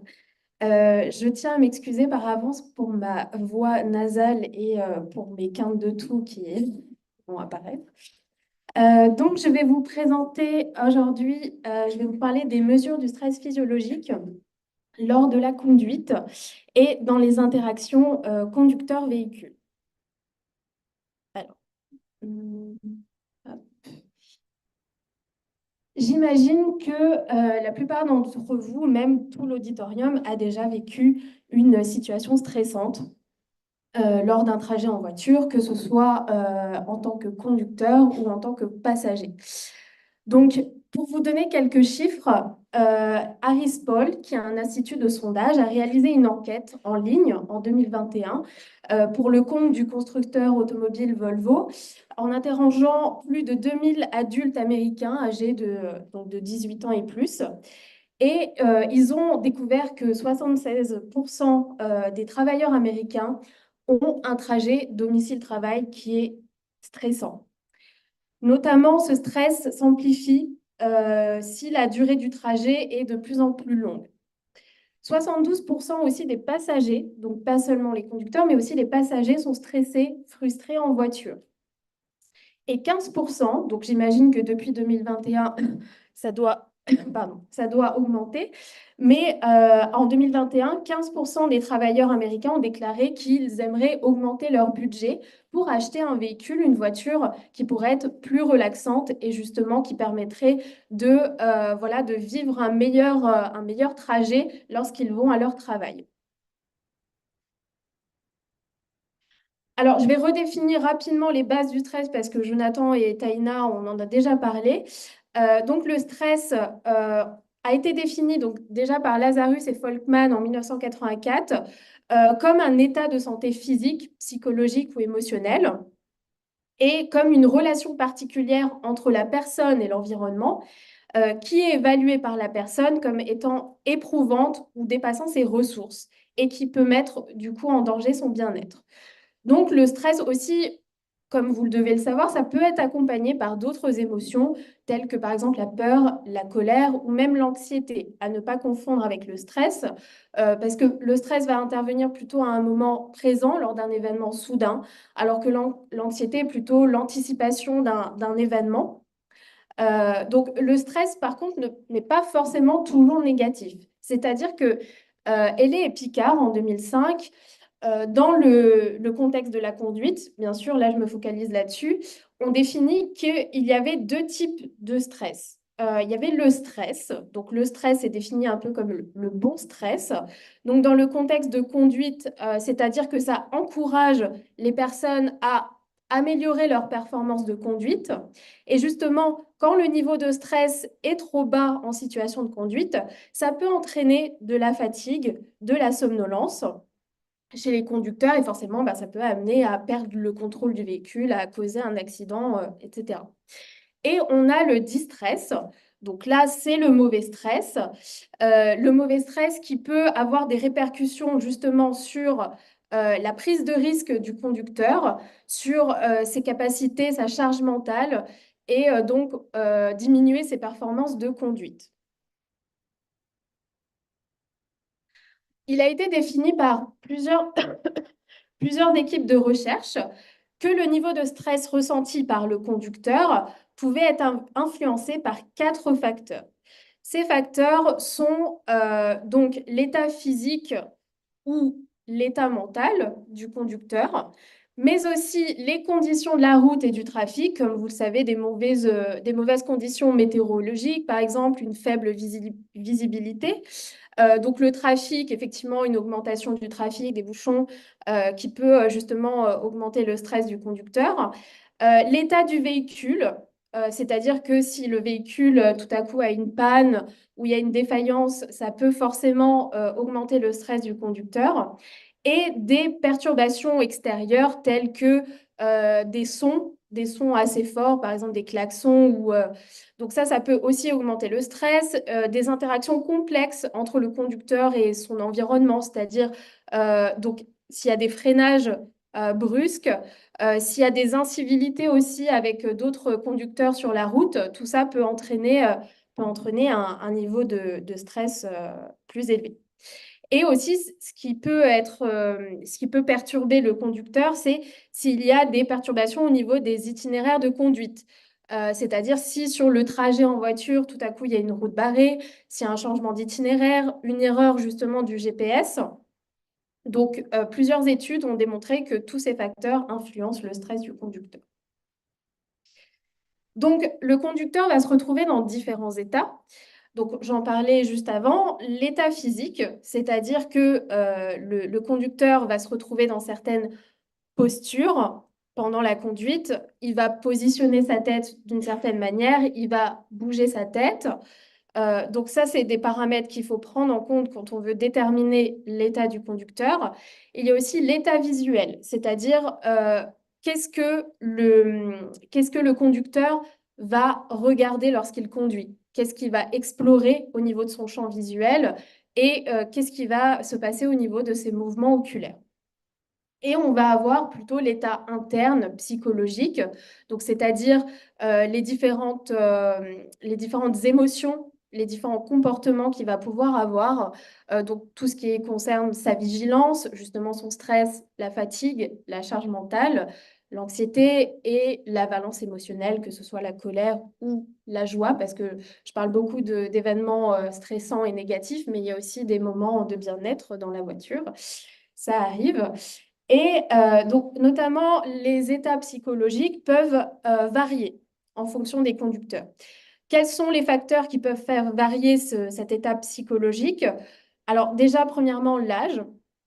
Il a été démontré par 2 études que l'âge donc, influence le stress du conducteur, c'est-à-dire que les personnes âgées donc, sont moins stressées en voiture que les personnes plus jeunes. Pourquoi? Parce que ils ont déjà une expérience de conduite forcément qui est un peu plus grande et ils arrivent à prendre un peu plus de recul sur les événements stressants. Aussi, le sexe est un facteur qui en fait fait varier justement ce niveau de stress. Les femmes, donc 2 études aussi ont démontré que les femmes sont plus stressées au volant que les hommes. Alors justement, comment mesurer ce stress chez le conducteur? Donc évidemment, il y a des études qui évaluent qui évaluent le stress en situation de conduite, parfois en conduite réelle, c'est-à-dire qu'il y a des expérimentations qui se passent dans une vraie voiture, ou alors la plupart du temps pour faciliter le recueil de données pour des questions pratiques, cela se fait en simulateur de conduite. Donc, on mesure le stress chez le conducteur de manière subjective, je vais revenir là-dessus, des mesures comportementales et ce qui nous intéresse, je vais balayer un peu plus les mesures physiologiques. Et toutes ces informations qu'on va obtenir grâce à ces mesures vont nous permettre d'affiner le profil de stress physiologique, enfin, pas seulement physiologique, mais le profil de stress du conducteur et essayer justement, on verra par la suite, comment on peut trouver des solutions, des adaptations pour que le conducteur justement arrive à avoir un stress qui est diminué. Alors, je vais passer rapidement. Premièrement, des mesures subjectives, donc des questionnaires. Il en existe qui sont spécifiques à la conduite. Donc, on a le Driving Behavior Inventory, le Driving Stress Inventory. Donc, ça, c'est vraiment des questionnaires qui se focalisent sur le stress en conduite ou le comportement en conduite. Ensuite, on a 2 autres questionnaires, le Stress Arousal Checklist et le Dundee Stress Test Questionnaire, qui là ne sont pas spécifiques à la conduite, mais peuvent être utilisés lorsqu'une personne fait une tâche particulière. Donc, ça peut être appliqué à la tâche de conduite.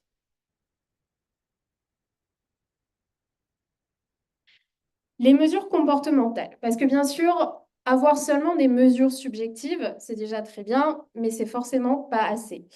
Donc, on peut compléter avec des mesures comportementales, c'est-à-dire que on peut évaluer les performances de conduite du conducteur lors d'une expérimentation, c'est-à-dire qu'on peut recueillir des données comme le nombre de freinages, d'accélération, c'est-à-dire aussi savoir à quel moment de l'expérimentation il freine, il accélère, pour savoir qu'est-ce qui a provoqué justement ces réactions.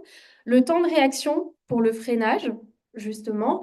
Le dépassement de ligne aussi, c'est une mesure qui est très intéressante. Le nombre d'arrêts, aussi le nombre de rotation du volant. Ça, c'est aussi un indicateur justement de changement en fait, d'état du conducteur. Et les mesures physiologiques, ce qui nous intéresse, donc forcément, contrairement aux évaluations subjectives ou même aux mesures comportementales, les mesures physiologiques vont offrir des preuves empiriques qui sont objectives et continues de la réponse au stress. Donc, ça offre vraiment un aperçu direct de l'adaptabilité psychologique du conducteur, de son adaptabilité physiologique aussi. Donc, ce sont des mesures très pertinentes pour surveiller justement le stress du conducteur lors de la conduite et notamment lors de la conduite automatisée. Parce qu'on va voir apparaître bientôt des voitures autonomes. Et là, effectivement, les voitures autonomes, il y a des moments donc, lors du trajet où le conducteur ne sera plus conducteur. Il aura il va vivre en fait une toute autre expérience où il va avoir d'autres tâches qui ne sont pas liées à la conduite. Et là, justement, par exemple, les mesures comportementales ne pourront pas être appliquées parce qu'on ne pourra pas mesurer ses performances de conduite parce qu'il ne conduira pas. Donc là, il faudra déterminer, si on veut déterminer son état, il faudra utiliser d'autres mesures, dont les mesures physiologiques. Et ces mesures sont, comme l'ont expliqué Taïna et Jonathan, sont sensibles à une variété en fait, de stimuli. Donc c'est vrai que parfois, ça peut être une limite que j'expliquerai plus tard, ça peut être une mesure qui n'est pas forcément des fois interprétable, surtout dans le contexte de conduite où le conducteur, l'utilisateur va passer par plusieurs tâches différentes, il va vivre différents scénarios. Et des fois, c'est vrai que ça peut être compliqué de avoir une mesure assez précise. Alors là, je vous ai mis des tableaux de toutes les mesures physiologiques répertoriées qui peuvent être utilisées dans le contexte de la conduite. Je vais m'attarder plus ou moins rapidement sur certaines. Donc, des mesures cardiaques, des mesures digestives, mesures musculaires, nerveuses et respiratoires. Alors, on a parlé de l'activité cardiaque tout à l'heure dans les autres présentations, donc je vais passer rapidement. Donc, on a l'ECG, l'électrocardiogramme, qui va mesurer l'activité électrique du cœur. Donc là, à l'aide d'électrodes qui seront placées au niveau du torse, du thorax. On a également le PPG, donc le photoplétismographe, qui peut fournir plus ou moins les mêmes résultats que l'ECG. Donc, le PPG va mesurer la propagation du sang à travers les vaisseaux, donc, qui sont la conséquence des contractions cardiaques. Et en fait, le PPG va utiliser des LED, des lumières de différentes couleurs pour détecter en fait, les changements de lumière au niveau des tissus humains. Et ça va en fait, les différentes réflexions de lumière vont représenter différents volumes sanguins dans les vaisseaux. Donc, cette méthode, peut-être que vous ne le savez pas, mais est largement utilisée dans justement les bracelets connectés, les montres connectées. Donc, si vous avez une montre connectée qui mesure justement votre rythme cardiaque, c'est cette technique qui est utilisée. Donc, en cas de stress, donc surtout voilà, en cas de stress au niveau de la conduite, on peut mesurer justement la fréquence cardiaque, la variabilité de la fréquence cardiaque et on va observer donc une augmentation de la fréquence cardiaque. Je passe rapidement parce que c'est une technique qui n'est plus vraiment utilisée. L'électrogastrographie. Donc là, on mesure l'activité de la motilité gastrique. Pourquoi cette technique n'est plus utilisée? Parce que donc c'est déjà une mesure assez invasive aussi. Donc il y a des électrodes qui sont placées au niveau de l'abdomen. Alors, c'est parce que les ondes gastriques, les ondes sont très lentes par rapport aux ondes cardiaques. C'est-à-dire qu'on va avoir, pour une personne saine, 50 à 80 battements par minute pour le rythme cardiaque. Pour le rythme gastrique, ça va être 3 ondes par minute. Donc, le traitement de ces données sont en fait très chronophages. Donc, c'est pour ça que ce n'est pas utilisé. Et en plus, imaginez en contexte de conduite, ce n'est pas forcément une technique qui est très facile à utiliser. L'électromyographie, ça peut être utilisé en contexte de conduite, justement pour l'état physique du conducteur. Je vous ai parlé de la posture, des mouvements. Donc justement, ça, c'est intéressant de connaître l'activité des muscles utilisés lors de la conduite, et notamment les muscles du trapèze et deltoïde qui sont les plus représentés lors de la conduite. L'électroencéphalographie, technique aussi très intéressante pour mesurer l'activité électrique du cerveau. Donc pour détecter les ondes cérébrales, c'est-à-dire par exemple les ondes alpha sont exprimées lorsque les personnes ont les yeux fermés et sont détendues. Donc, on peut mesurer à ce moment-là la somnolence, la relaxation du conducteur. Et à l'ouverture des yeux, lorsqu'il y a par exemple une surcharge mentale, une charge mentale un peu plus importante, les ondes alpha vont faire place aux ondes bêta. Et là, on va voir que la charge cognitive du conducteur, elle va être plus importante et on va pouvoir l'évaluer grâce à ces ondes. Et des ondes bêta, il a été démontré que des ondes bêta élevées, donc de 18 à 40 Hz, sont des indicateurs d'un stress. Donc, c'est une mesure très intéressante, mais encore une fois, dans le contexte de la conduite, imaginez vous retrouver avec un bonnet et des électrodes à la place du siège du conducteur. C'est un peu compliqué à mesurer. On a l'activité électrodermale. Donc là, c'est l'activité des glandes suédoripares, c'est-à-dire les glandes qui produisent la sueur, qui est donc corrélée à l'activité du système nerveux sympathique. Donc, je ne vais pas non plus m'étendre de nouveau sur l'explication du système nerveux sympathique. Taïna avait montré un très beau schéma. Et donc, lors d'un stress, il va y avoir forcément une activation de ce système nerveux sympathique et donc une augmentation de la production de sueur qui va donc augmenter la conductance de la peau. Et lors d'un stress, effectivement, il y aura cette augmentation de conductance de la peau qui va pouvoir être mesurée, comme vous voyez sur la photo, par 2 électrodes qui sont platées à proximité, soit sur le poignet ou soit sur les doigts de la main d'une personne. On a également donc l'eye tracking. Je vais essayer de me dépêcher parce que voilà, je vois le temps passer. L'eye tracking. Alors, ça, effectivement, Geoffrey, qui est là, pourra aussi en parler. Et je n'ai pas parlé de Claude tout à l'heure parce que je parlais des mesures cardiaques qui étaient plus ou moins invasives, électrodes ou PPG. Mais il y a la ballistocardiographie, donc des capteurs qui peuvent mesurer le rythme cardiaque sans contact avec le participant. Donc, l'eye tracking, on a le diamètre pupillaire qui est associé au stress. C'est-à-dire que lors d'un stress, le diamètre pupillaire va être plus important, va augmenter. On peut mesurer aussi les clignements des yeux, c'est-à-dire que c'est aussi un indicateur de stress. Le taux de clignotement des yeux, en fait, va être moins important lorsque la personne va éprouver des émotions négatives et plus particulièrement le stress. Le nombre de fixations aussi est un paramètre qu'on peut évaluer. Donc, c'est-à-dire que lors d'un stress, il va y avoir une perte de concentration, donc moins de fixation sur des zones d'intérêt. Et en fait, du coup, ça va pouvoir être mesuré, comme j'ai mis sur la photo, soit par une barre fixe, soit par des lunettes d'oculométrie. Alors, est-ce que combiner plusieurs capteurs, c'est une bonne idée? Alors, surtout dans le contexte de conduite, je dirais sûrement non, parce que, comme vous voyez dans l'étude de Hellé et Picard en 2005, ils ont essayé de combiner plusieurs mesures physiologiques, plusieurs capteurs, et ça commence à être un peu lourd. Et justement, ça peut justement devenir contraignant pour le participant, ça va fausser les résultats. Il va y avoir un stress justement d'avoir autant de capteurs sur lui ou à proximité.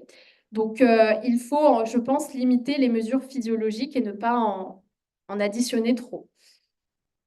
Alors là, je vous ai parlé des mesures physiologiques. Je vais vous parler rapidement des outils qui pourraient être utilisés et qui pourraient être utiles pour aider à neutraliser le stress en voiture. Alors, justement, ça faisait partie de ma présentation de vous parler rapidement des assistants numériques, des assistants virtuels. Donc, vous les connaissez, c'est-à-dire déjà, par exemple, ceux que vous pouvez retrouver à la maison, vos enceintes connectées, vos agents conversationnels. Mais ces agents peuvent aussi se retrouver dans l'habitacle de vos voitures. Donc, par exemple, grâce à Android Auto ou Apple CarPlay. Et des assistants sont développés spécifiquement par certaines marques automobiles que vous voyez à l'écran. Dans la littérature, il a été montré que l'interaction avec un assistant numérique embarqué peut avoir des effets divers. Par exemple, peut augmenter les performances de conduite, peut augmenter l'acceptation des voitures autonomes, peut aussi diminuer la charge mentale, la colère, et aussi la fatigue passive dans les voitures autonomes. Donc tout ça, dans le contexte par exemple de la voiture autonome, ça peut faciliter la reprise de contrôle des voitures autonomes. Mais qu'en est-il du stress? Alors effectivement, aucune étude à ce jour n'a démontré les effets de l'interaction d'un assistant sur le conducteur au niveau du stress. Donc nous, nos objectifs sur un projet appelé Sérénité, donc la sérénité qui est l'antonyme justement de l'anxiété ou du stress, ce projet a pour but de créer un assistant de type jumeau numérique qui va être accessible, empathique, personnalisé, personnalisable, pour améliorer le bien-être en répondant aux besoins des utilisateurs et en proposant des solutions, des remédiations. Et justement, pour pouvoir proposer ces solutions, il faut connaître en temps réel l'état du conducteur pour pouvoir s'adapter et proposer les solutions adaptées. Donc, une étude qui va bientôt démarrer, justement, pour ma thèse, c'est de mesurer ce stress lors de l'interaction avec l'assistant virtuel. Ça se passera en simulateur de conduite. Comme je vous ai expliqué, c'est plus facile pour le recueil de données. Ça se passera sous des conditions de magicien d'Oz, c'est-à-dire qu'on va simuler l'interaction de l'assistant avec le conducteur. Donc, ce qu'on veut observer, c'est en fait comment l'assistant, à quel moment, va pouvoir potentiellement, enfin déjà détecter à quel moment l'interaction avec l'assistant va être la plus stressante. Est-ce que c'est quand l'assistant va proposer des rappels, parce que l'assistant va pouvoir déjà accompagner le conducteur avant le trajet en lui rappelant un événement, en lui rappelant un certain nombre de choses. Est-ce que ça va stresser, comment ou peut-être pas, ça va stresser le conducteur. Si l'interaction en fait va être de type informationnel, quel type d'information va stresser le participant et à quel moment aussi du trajet. Et aussi, lors d'un événement stressant, lorsqu'il va donner une alerte sur cet événement stressant, comment ça va être perçu par le conducteur. Et on va essayer de choisir, on a choisi 3 scénarios différents qui n'ont pas aussi la même urgence, c'est-à-dire qu'on va les mettre en situation on leur dit que le trajet, il faut qu'ils aillent à la piscine. Donc là, il n'y a pas d'urgence en fait d'arriver à l'heure, par exemple, mais il y a des rappels qui peuvent être donnés par l'assistant. L'aéroport, là, effectivement, il y a une urgence parce que si on doit prendre son avion, on ne doit pas le louper. Et aller à la maison, aller chez un ami. Donc là, on va aussi déterminer qu'est-ce qui va se passer dans ces différentes conditions, de ces différents scénarios. Alors rapidement, on va du coup, comme j'ai dit tout à l'heure, pour avoir une mesure plus complète de l'état du conducteur, on va combiner les 3 mesures. Les mesures physiologiques, donc avec des lunettes d'oculométrie qui vont justement détecter ces différents paramètres que je vous ai expliqués tout à l'heure. Le PPG, l'activité électrodermale. On aimerait aussi avoir une détection émotionnelle faciale et vocale parce que le stress peut aussi être détecté avec la voix.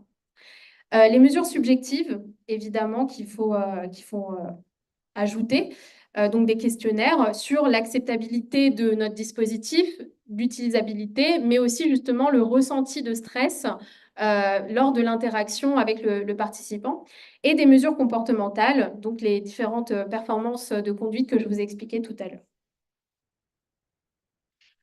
À ce moment-là, alors, est-ce que ça se fera lors de ma thèse? Je ne sais pas, mais le but, ce serait de détecter ce stress physiologique en temps réel et justement proposer en temps réel des remédiations pour limiter, réduire le niveau de stress. Donc, comment, grâce à certaines informations que l'assistant pourrait donner, des rappels, aussi des exercices qui pourraient être faits soit lors de la conduite, c'est-à-dire des exercices de pleine conscience, donc de la méditation, ou alors de la cohérence cardiaque, donc là au repos, c'est-à-dire faire des respirations rythmées qui sont lentes. Et le but, c'est d'améliorer justement les performances de conduite, diminuer le stress, optimiser aussi le temps de reprise en main en voiture autonome et améliorer tout simplement l'expérience utilisateur. Alors, je vais terminer justement par des limites, parce que l'interaction avec l'assistant virtuel, ça peut être bien, on est d'accord, ça peut améliorer beaucoup de choses, mais pour certaines personnes, ça peut être au contraire une source de stress supplémentaire. Parce que l'assistant, il va proposer des informations, mais des fois, ça peut être une surcharge d'informations, une surcharge cognitive pour le participant. Et il faut savoir justement à quel moment donner ces informations. Et aussi, voilà, pour pouvoir s'adapter, il faut vraiment qu'on s'adapte au conducteur.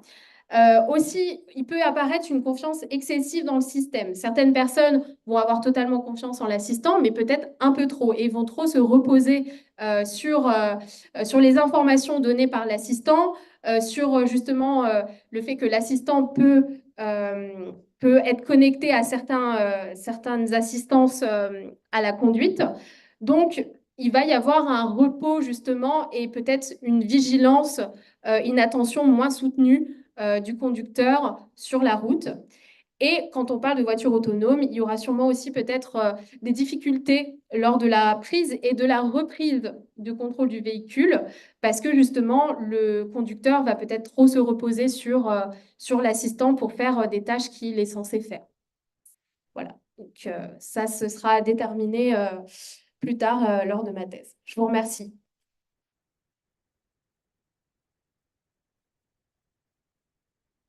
Merci beaucoup, Julie. Est-ce que vous avez des questions? Oui.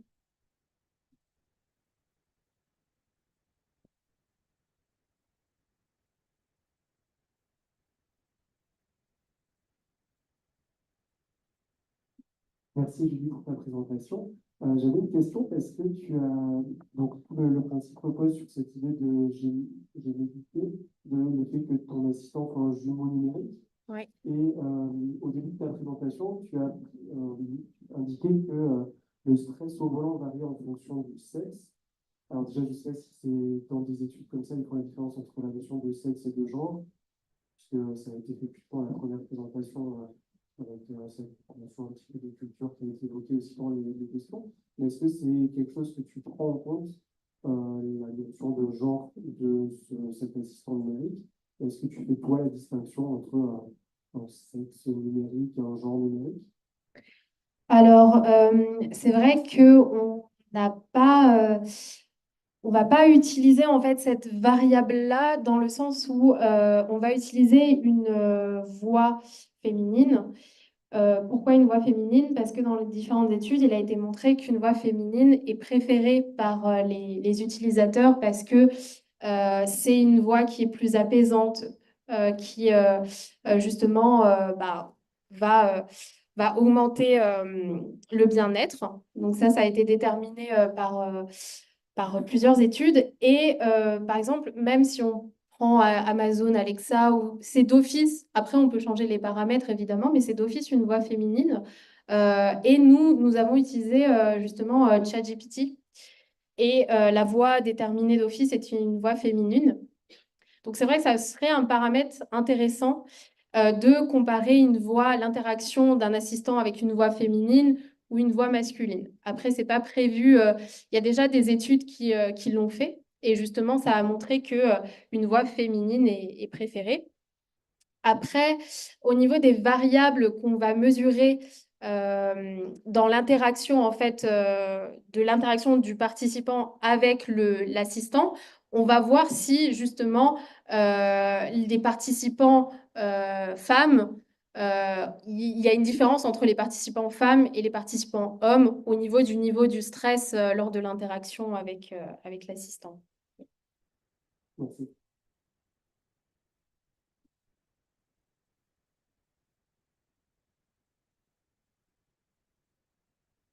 Merci beaucoup pour cette présentation. J'ai peut-être une question très naïve, mais je voulais savoir si les réponses physiologiques étaient identiques ou différentes entre du bon stress et du mauvais stress.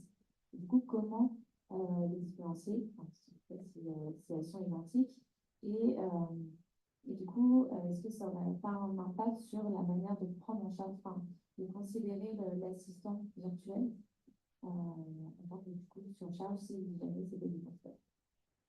Merci pour cette question. C'est une très bonne question. Et justement, à ma connaissance, je n'ai pas vu d'études qui a essayé de faire la distinction justement au niveau physiologique entre le bon stress et le mauvais stress lors de la conduite. Et ça pourrait être effectivement un paramètre à évaluer, effectivement. Donc, et justement, comme vous dites, ça peut justement changer la manière en fait d'utiliser l'assistant. Je ne sais pas pourquoi ça. Tu as coupé ton micro? Non. Je ne sais pas. Donc oui, effectivement, c'est un paramètre qui serait intéressant à évaluer. Et justement, les remédiations qui seraient proposées ne seraient forcément pas les mêmes en fonction du bon stress ou du mauvais stress. C'est-à-dire que nous, on se focalise plutôt sur, on essaye de trouver des solutions pour remédier à des états négatifs, donc plutôt un mauvais stress, plutôt qu'un bon stress, parce que l'assistant, à ce moment-là, il ne serait pas forcément utile, il serait pas obligé d'intervenir s'il y a un bon stress. Après, tout dépend comment l'utilisateur veut que l'assistant interagisse avec lui, en fait. Parce que ça va être un assistant qui va être vraiment personnalisé, personnalisable. Donc, si il est quand même dans des conditions où il se sent bien, il peut quand même vouloir interagir avec l'assistant. Par exemple, s'il se sent seul dans sa voiture, juste pour faire la conversation, etc. Mais pas forcément pour que l'assistant lui propose des choses parce qu'il se sent bien, il n'en a pas forcément le besoin. Mais nous concentrons vraiment sur les solutions, les remédiations que l'assistant pourrait apporter lorsqu'il y a vraiment un état négatif qui est détecté sur le conducteur. Donc le but serait effectivement que à long terme, donc ça commence à se développer de plus en plus, il y a plusieurs capteurs dans la voiture, il y aurait donc des capteurs en temps réel, même des capteurs du coup de détection émotionnelle faciale, et dès que l'assistant serait connecté à ces capteurs, dès que l'assistant aurait connaissance de ces différents états, différentes émotions, il pourrait réagir tout de suite et proposer des solutions adaptées. Et justement, je rebondis sur cette phrase, parce que ce qui m'interpelle aussi, c'est que je me dis, ces conducteurs, il y a leur niveau de stress qui importe, mais il y a aussi, je pense, ces gens-là, ils ont des stratégies de coping pendant les épisodes de stress en voiture qui sont très variables. Vous avez des copings centrés sur l'émotion, écouter de la musique, ça peut être téléphoner à quelqu'un, mais ça peut être aussi essayer de voir si les bouchons vont durer en même temps ou pas. Enfin, voilà, il y a tout un tas de stratégies de coping. Et je me dis que si l'assistant virtuel il peut aussi prendre en compte les types de stratégies de coping qui sont efficaces en fonction des situations, il peut proposer des stratégies. Enfin, il peut aider le conducteur à trouver des stratégies alternatives plus ou moins efficaces. Exactement. Donc ça pourrait se faire effectivement en amont, c'est-à-dire que nous, on aimerait en soi que l'assistant ait vraiment un profil pour chaque personne de la voiture. Donc c'est pour ça que je parlais à un moment aussi des passagers, parce qu'il y a le conducteur, mais certes, il y a aussi les passagers.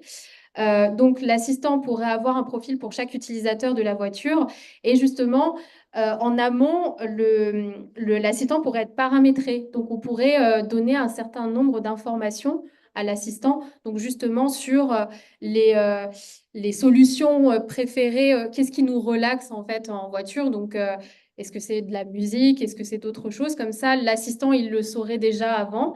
Et lorsqu'il y a une situation de stress, il détecte une situation de stress, il saurait comment réagir et quoi proposer à ce moment-là. Est-ce qu'il y a d'autres...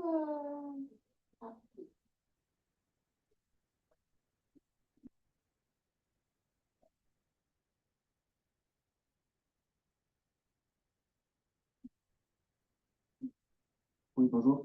Merci beaucoup. Vous avez parlé de jumeaux virtuels individualisés avec une grande quantité de capteurs embarqués, avec du monitoring d'informations personnelles en direct. Comment est-ce que, je sais qu'on n'est pas en conférence d'informaticiens, donc ça ne m'étonnerait pas qu'il n'y ait pas trop de réponses à cette question-là en soi, mais comment est-ce qu'on peut imaginer avoir une privacy suffisante sur l'ensemble de ces données? Parce que c'est quand même en plus, on individualise, comme c'est des jumeaux virtuels, on individualise le truc. moi, ça me paraît absolument infaisable. Parce que la technologie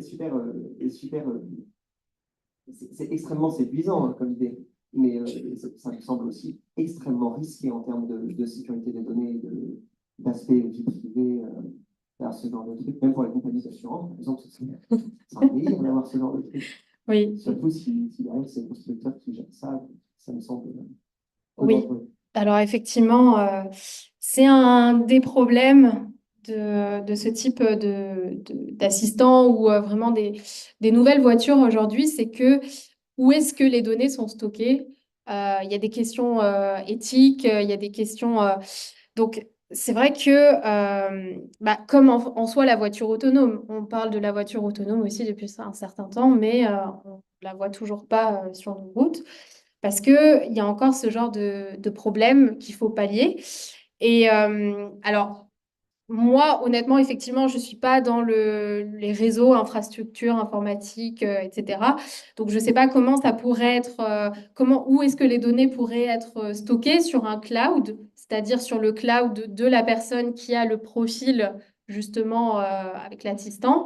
Mais c'est à savoir, effectivement, comment ces données sont récoltées. Donc, c'est vraiment une question un peu compliquée pour l'instant, mais très intéressante. Alors après, il faut aussi que le participant, l'utilisateur, soit d'accord que l'assistant en fait récolte toutes ces données, qu'il sache effectivement où est-ce que ces données vont partir et qui y a accès. Donc ça, c'est un sujet aussi donc quand j'ai posé cette question à mes participants lors d'une précédente étude, ils me disaient qu'effectivement, non, ils ne voulaient pas que l'assistant ait toutes ces informations, notamment aussi plutôt tout ce qui concerne les émotions. Ils sont pas d'accord avec le fait que des capteurs puissent détecter et savoir dans quelle émotion ils ont à ce moment précis. Donc, en fait, oui, après, encore une fois, c'est un assistant. Alors, celui que je développe ou ceux que les différentes marques automobiles développent, c'est des assistants qui ne sont pas... Enfin, c'est-à-dire qu'on n'est pas obligé de les utiliser. Ça reste des options, c'est-à-dire que vous, ici, vous n'êtes pas tous obligés d'acheter Amazon Alexa pour l'avoir dans votre maison. Donc ça va franchement dépendre de l'utilisateur, de ses besoins, parce que effectivement, il y a des participants que j'ai eus qui m'ont dit, bah non, moi, je ne vois pas l'intérêt d'avoir un assistant virtuel dans ma voiture, je m'en sors très bien actuellement avec mon GPS à la limite, mais ils ne voyaient pas l'intérêt.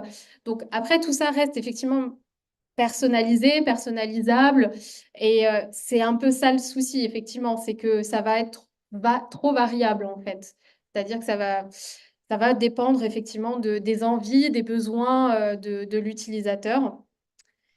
Donc voilà, c'est un peu la limite effectivement de ce type d'assistant, je suis d'accord. D'accord, merci beaucoup. Peut-être si je peux faire un commentaire, au Québec, les assureurs le proposent déjà. Donc, C'est intéressant ça. par exemple, mon assureur me l'a proposé, j'ai dit non. Ce qui mesure, c'est les accélérations, les freinages, donc la quantité d'accélération. Et l'idée, c'est que l'assureur, il met du monitoring là, sur ces dimensions-là. Coup de volant, accélération, freinage. Cela dit, quand tu acceptes, si tu es un bon conducteur selon leurs normes, tu paies moins cher. Oui. Moi, j'aimerais mieux payer plus cher. Donc ça existe déjà, mais ça va dans le sens de votre réponse. Ça veut dire que c'est vraiment selon le consentement et l'engagement du participant. Sinon, concernant l'autre question qui était vraiment intéressante en lien avec le stress et la détresse, en fait, j'ai trouvé qu'elle était pertinente parce que je me suis posé la même question à ma thèse doctorale. Et je crois que la clé va se... Parce qu'ici, on est dans un principe de courbe inversée, de U inversée. C'est-à-dire qu'on est performant au stress lorsqu'on est dans une situation optimale, mais lorsqu'il y a trop de stress, on perd en performance. Et là, je trouve que l'idée d'avoir les émotions, donc, Émilie, tu disais les stratégies de coping, je pense qu'il faut combiner pour différencier ce qui est un bon stress d'un mauvais stress, c'est pas juste est-ce qu'on est stressé ou non, est-ce que ça associe à une émotion positive ou négative, une stratégie productive ou non productive, en fait. Merci beaucoup. Est-ce qu'il y a une dernière question? Non. Ah oui. Une petite question pour toi, Julie, mais ça, c'est plus l'aspect psycho que je vais questionner parce que dans ces capteurs, tu vas récupérer des signaux émotionnels. Donc, le stress parmi d'autres. La question que je me pose, c'est un utilisateur, une personne aujourd'hui, du coup, dans sa voiture, est-ce qu'il a encore le droit d'être triste?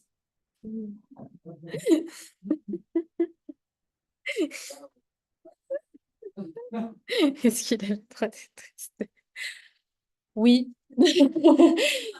Je parle par expérience personnelle. Des fois, quand on est seul dans sa voiture, c'est un moment où on peut décompresser et en fait, on peut justement se laisser aller, pleurer.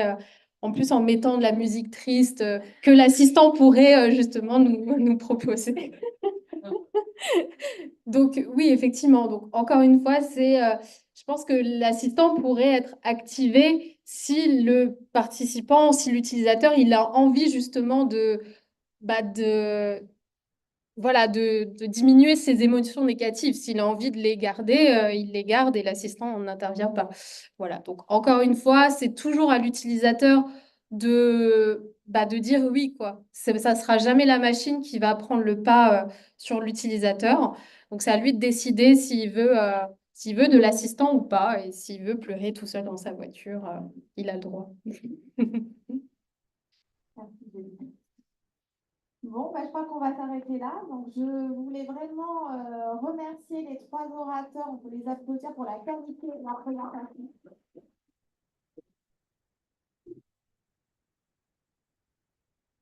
Pour aussi la qualité des échanges. Alors, je vous remercie à tous d'être venus jusqu'ici. Voilà, je suis très contente d'avoir pu mettre en place ce séminaire sur les mesures de stress physiologique. Et puis, qui sait, peut-être des collaborations vont démarrer entre Montréal et Paris grâce à ce séminaire. Donc, à suivre.